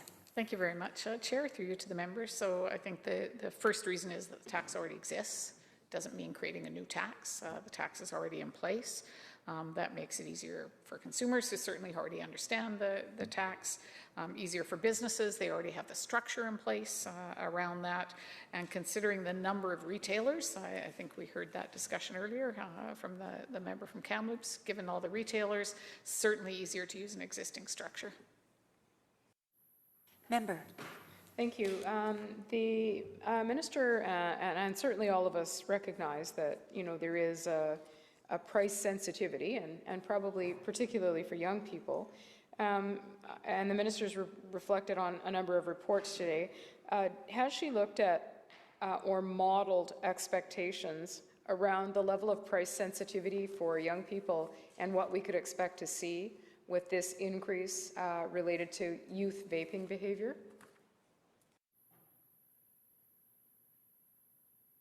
Minister. Thank you very much, Chair. As I mentioned earlier, one of the pieces of research that we looked at was the Journal of Tobacco Control. It looked exactly at that, at the price and at the issue of youth. It suggests that a 10% price increase could reduce demand and should reduce demand by about 12 to 19%. And so based on those findings, we believe that our PST will have about that comparable without pushing out to the black market. Member. Did the ministry analyze the elasticity of demand relative to vaping products prior to setting a tax rate? Minister. Thank you very much, Chair. That, in fact, is exactly what that step speaks to, is that issue, and yes, we did the research. Member. And maybe just for clarity, could the minister speak to how it compares relative to tobacco products? Minister. Thank you very much, Chair. Certainly the research, and I want to stress again, and I stressed this at the beginning of our afternoon, is that this research is relatively new. There isn't a lot of research out there, as I mentioned before. I think that's important to note. But the research that we do have to be able to review points out that, in fact, tobacco is less elastic. And so I think that's an important piece as well. Recognizing Kamloops South Thompson. Thanks, Madam Chair. To the Minister, has the Ministry of Finance done any net present value analysis regarding this PST tax increase? Minister. Thank you very much, Chair. Like other measures, we build the revenue into the budget and we do a revenue forecast of what that's going to be. So I'm not sure what the member's getting at around his question, but it's no different than other revenue. We build in the revenue expectation, we build in the revenue forecast, and that's what gets built into the budget. Member. Thank you, Madam Chair. Can the Minister say with this tax increase, are there going to be any projected gains based on decreased future healthcare costs and gains in quality adjusted life years in the healthcare system?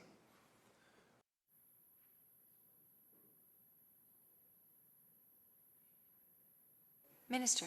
Thank you very much, Chair. No, none of that's built in. That certainly would be a hope, I think, of all of us of the 10-point plan. I think it's important to remember, again, this is one piece of that 10-point plan, and so isolating the tax piece from the other pieces, we'll continue to do that kind of research. But certainly the hope is that we're going to see reductions, in the kinds of incidences, most importantly for the individuals who are facing these kinds of illnesses from products that they thought were going to be safe. Member.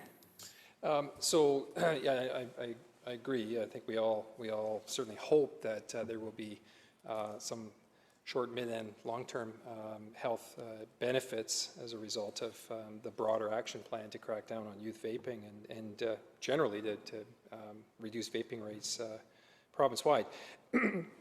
With that in mind, will the Minister commit to publicizing any quality-adjusted life years or net present value analysis relevant to vaping and tobacco tax increases so we can actually measure and model the public health benefits of these PST tax increases?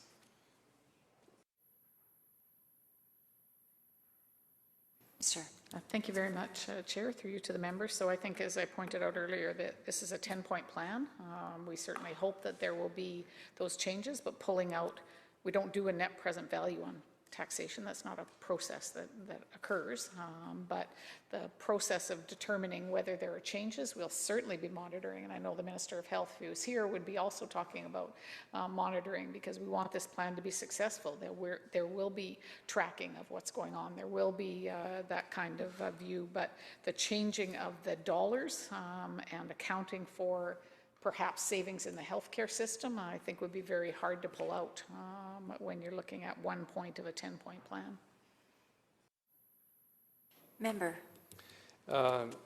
So I'll just bundle maybe this next question into three parts, because we have canvassed a bit the discussion around the concerns that I think the opposition have been trying to express with respect to the black market. So I'm just trying to understand from an analysis perspective, number one, is there an expectation on the part of the Minister and her Ministry of Finance that some consumers may turn to the black market as a result of this tax increase, and if so, how many?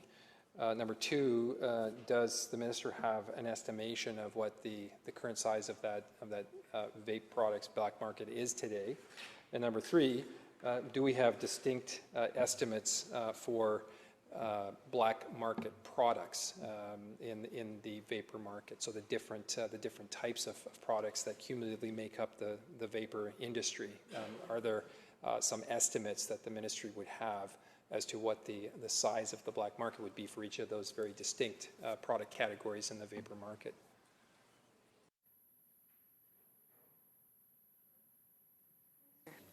Very much, Chair, through you to the member, and I think this is exactly the kind of information that as the 10-point plan is implemented, we'll have a better handle on. So there aren't good estimates out there, but I think one of the first pieces we can all agree on is that all of the youth using vaping products is a black market, because they're not buying them legally, they're buying them illegally. And so basically all youth use is black market currently because of the challenge through the system. They may be buying them from people who are buying them as part of the legal market and then reselling them as part of the black market. But that's exactly part of the challenge that is faced here. And that, as I said, as we go along, I think we'll have better estimates. But certainly the youth market, as I said, has got to be black market. Member. Can the minister indicate whether or not this PST increase to the 20% will apply to online sales of vapor products?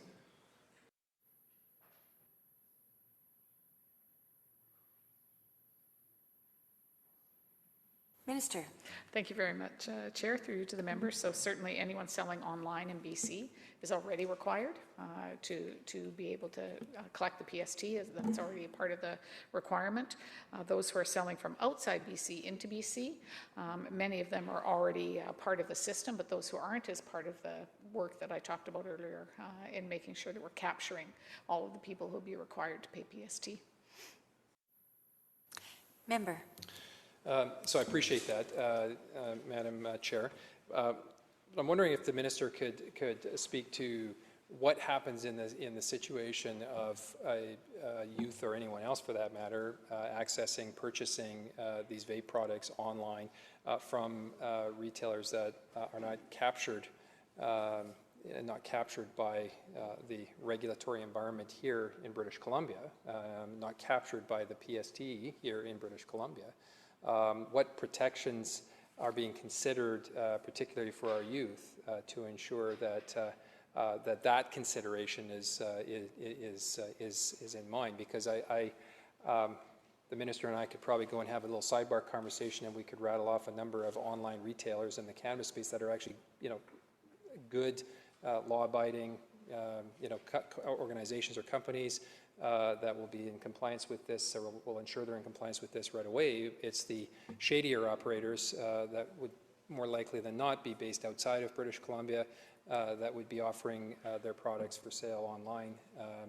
That could potentially prove to be a rather attractive opportunity, especially again for youth, to access the products. So what considerations or thinking has the minister put in place to make sure we capture those retailers and ensure that that the tax is applicable there?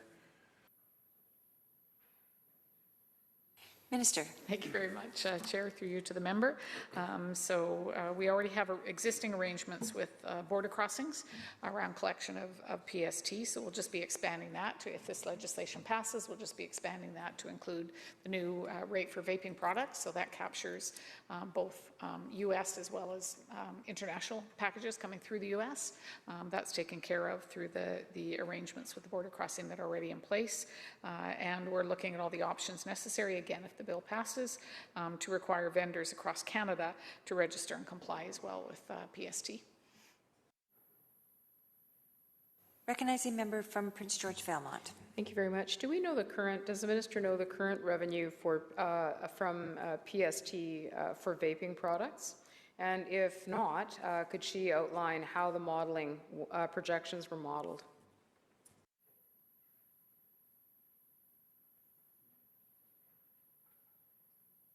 Minister. Thank you very much, Chair. Through you to the member. So it's estimated, and again, these are estimates, but the estimate is that sales are about 75 million in the province. PST roughly 5 million, and revenue for a year would be 10 million on the new adjusted rate. Member. So could the minister just confirm for us specifically the revenue from the PST increase for budget 2019 and then the projected revenue from this measure for budget 2020? Minister. Thank you very much, Chair. So for 2019, for the quarter, because it only starts in January, will be 2.5 million in increment new revenue, and for 2020 would be 10 million. Member. Is it the minister's intent that these revenues will go into the Consolidated Revenue Fund? Minister. Thank you very much, Chair. Yes, as all revenue does. Member. So the entire revenue that's generated from the increase will go straight into Consolidated Revenue Fund? Minister. Correct.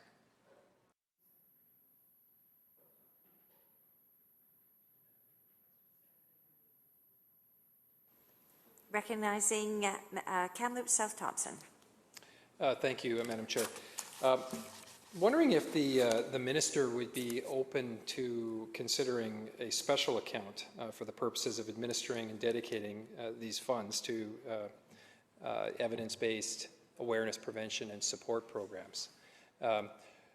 We heard loud and clear in the debates that we had in second reading. Again, it was supported by every member of this House. That the success or fail of this action plan will rest on the resources being dedicated in every middle and high school to prevention, awareness, and support. Not simply posters, buttons, and brochures, but or an expectation that there will be a one-off discussion held on an ad hoc basis at the sole discretion of each teacher or each principal in each school, but rather an in-school program that might be modeled on Preventure or any number of other programs out there to ensure that youth are talking to youth. And the Minister of Health said this over and over in his announcement, which was great. We agree at a high level. What we want to make sure is that the funds that are needed to ensure a robust, evidence-based prevention, awareness, and support program for anti-youth vaping is actually properly funded, that the resources are made available for that program to exist in every middle and high school. So again, I'll ask the Minister this question: would she be willing to consider a special account for the purposes of administering and dedicating the funds that are generated from the PST on vapor products? Would you be willing to dedicate those funds to those evidence-based prevention, awareness, and support programs for anti-youth vaping efforts? Minister. Thank you very much, Chair, through you to the member. So on accountability, completely agree with the member. On the government being accountable for the program, for the development of the program, for the costs of the program, for what the program is going to look like. I completely agree that there should be direct accountability. Putting things in a special fund is not a direction that we're heading. I expect that every minister, every member involved in this will get their questions around how much the program is costing, what the costs of the program are, what the demands of the program are, but that program is just being developed. As the member knows well, there are not costs at this point around the program. It would be not responsible to allocate money at this point until the program is developed and determined, and we determine how much costs are already being in place, how much costs are needed, what the program might look like, what youth will determine the program might look like. I think the member rightfully pointed out the importance of involving youth being a real focus of this 10-point plan, no question about it. And so I wouldn't want to determine what that looks like until the minister puts that program together and makes a determination around that. And I expect the resources that are needed to deliver that program will be provided, and that the member and all other members will hold the minister and all of us accountable for that. Member. Thank you, Madam Chair. Well, I think we agree in spirit with what the minister is saying. I think the challenge that parents have, that educators have, that health officials have, and that I think many legislators in this House have, is that the government will actually make the resources available as needed to fund these robust prevention, awareness, and support programs in every middle and high school across the province. The partnership that the government has initiated with the BC Lung Association is welcomed. The inclusion of an expansion of the Quit Now program to include an anti-vaping component to it, or a vaping component with a particular emphasis on youth vaping is welcomed. But what I have not heard, and what parents have not heard, what educators have not heard, what health officials have not heard, is that the youth-led, youth-delivered, youth-focused a campaign, education campaign that needs to be delivered in every single middle and high school in this province. We have not heard from the Minister of Health or from a member of government that this campaign is going to be that robust, engaged program like Preventure, which I've talked about at length many times. That is not just a one-time discussion that gets implemented on an ad hoc basis in one school versus another, that is completely at the sole discretion of the teachers and principals in each school, but rather a program that is funded typically would be delivered by, there would be someone from the health authority within which each school is located. That health authority individual would visit each school, and working with would identify with the parents and the principals and teachers specific youth individuals that are willing and able to step up to be the in-school champions. Those individuals would be ramped up and trained on the program's curriculum. They would then be responsible for having an ongoing dialogue with students in those schools. The youth would. And this would be a living, breathing exercise. It's a behavioral exercise, a risk analysis exercise that our youth are talking to youth. And these programs exist. Wouldn't be suggesting that there be a recreating of the wheel here.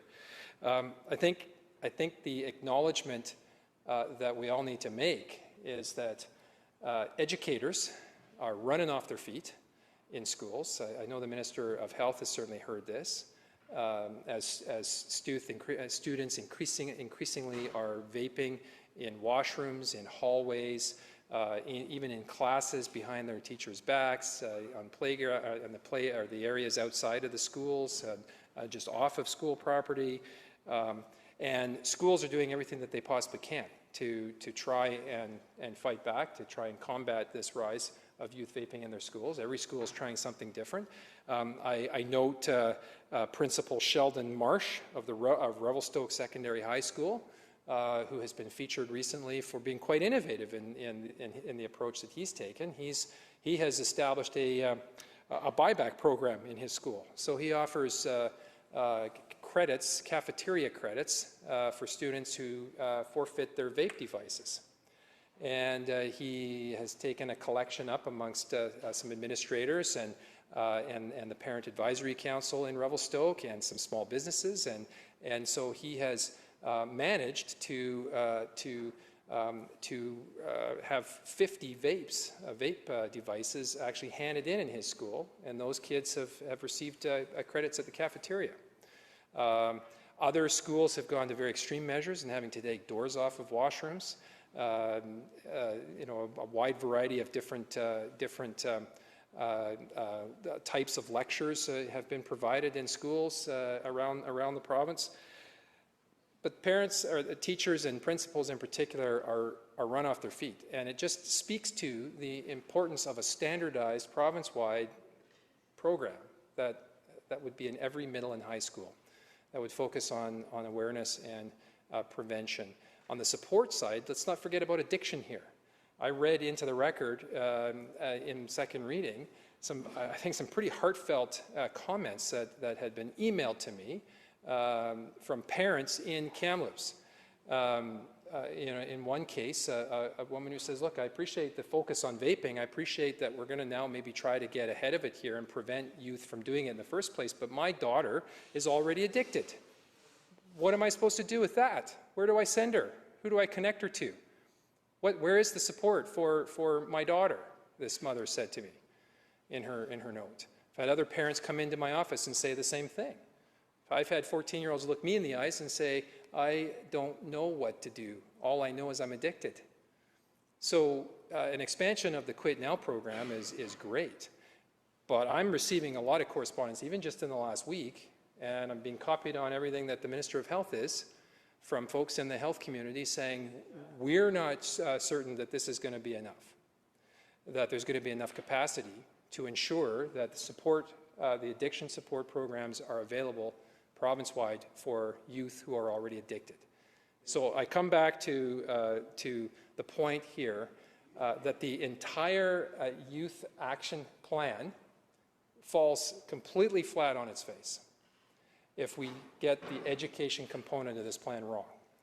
And so while words, the words are correct, the words in the action plan have been correct, what we want to make sure is that there is dedicated funding, that the funding that is generated from vape sales, vape product sales, that funding is truly dedicated to those prevention, awareness, and support programs that our kids need in every middle and high school in the province. So with that in mind, I am going to move an amendment.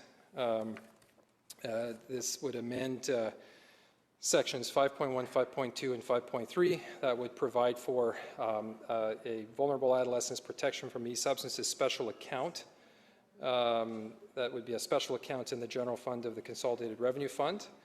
The account would consist of 100% of the amounts that are paid into the Consolidated Revenue Fund under a variety of sections, and I'll let the minister, obviously, she'll take a look at that, up to a maximum in each fiscal year that is equal to the amount shown in the estimates as revenue in the Vulnerable Adolescents Protection from E-Substances Special Account for the fiscal year.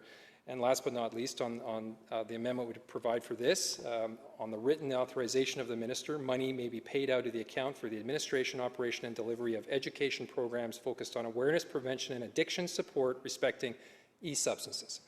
I think a very reasoned amendment that would ensure that the resources are made available to support the education programs, the awareness, prevention, and support programs that are needed in every middle and high school. So I'll table that amendment now.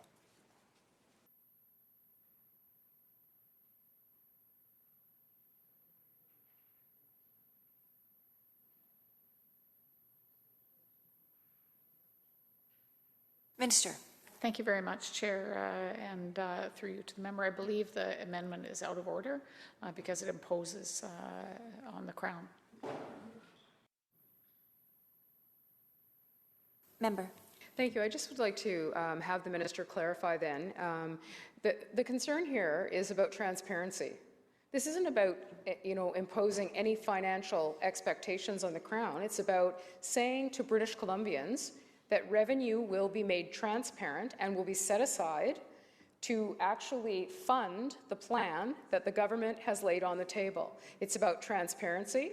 It's about saying to British Columbians, here's the line, and we're going to take this money and we're going to use it when it comes to the vaping.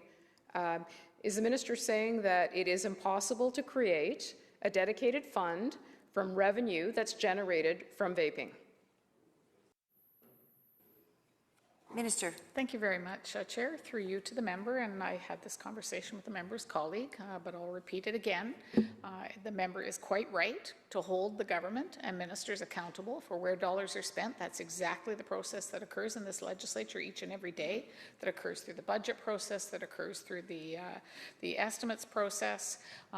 The member raised some very good options and ideas around a youth program, but he also talked about the strength of this program is that youth will be helping to develop it. We have no approach at this point because we want to make sure that youth are involved, because we want to look at the good programs that are out there, because we need to ensure that people are engaged. And so for the opportunity for those programs to be developed, to determine how many dollars will go in it, and then I fully expect every member on that side of the House will be asking those questions as we go through the process. It is not the only way to be accountable to put money into an account. The accountability happens each and every day as ministers. We are fully responsible for how the budget is spent, for where those dollars go, and I expect the members to hold us accountable.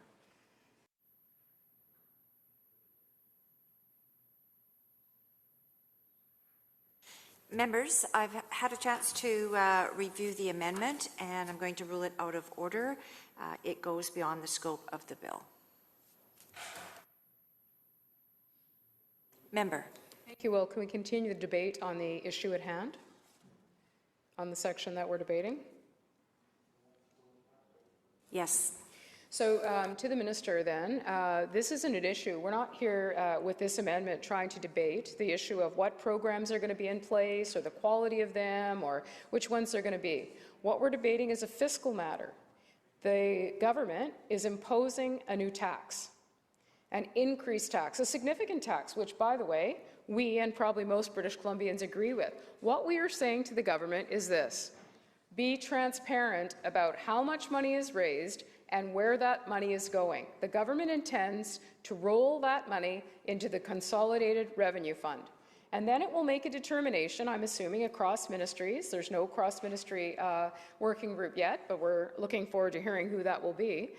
But when it goes into the Consolidated Revenue Fund, what we're arguing is that that revenue, all of the revenue that's been generated from a new tax imposed by this government, is clearly outlined for British Columbians, where it's being spent, how much is being spent. We're not debating the program issues today. We're debating the fiscal implications of rolling the funds into the Consolidated Revenue Fund.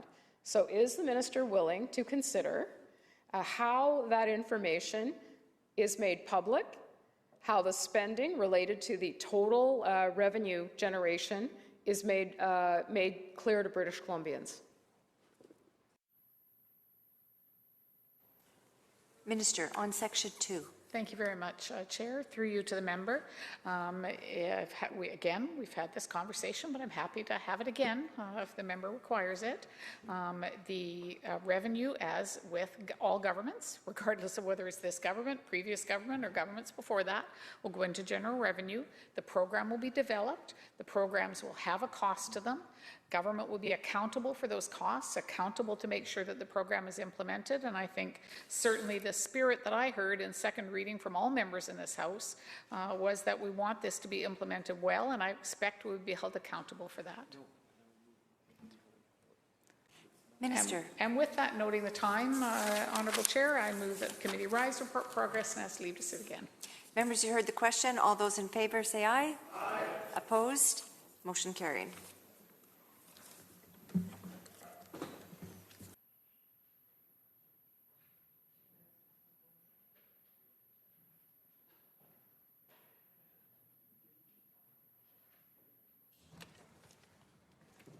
Committee Chair. The committee on Bill number 45 reports progress and asks leave to sit again. And when shall the committee sit again? Government House Leader. Next sitting. Thank you. Committee Chair. Section A reports progress on Bill 41 and asks leave to sit again. And when shall the committee sit again? Government House Leader. Next sitting. Government House Leader. Thank you, Honourable Speaker. I move the House to now adjourn. All those in favour? Opposed? Carried. This House stands adjourned until 10 a.m. tomorrow morning.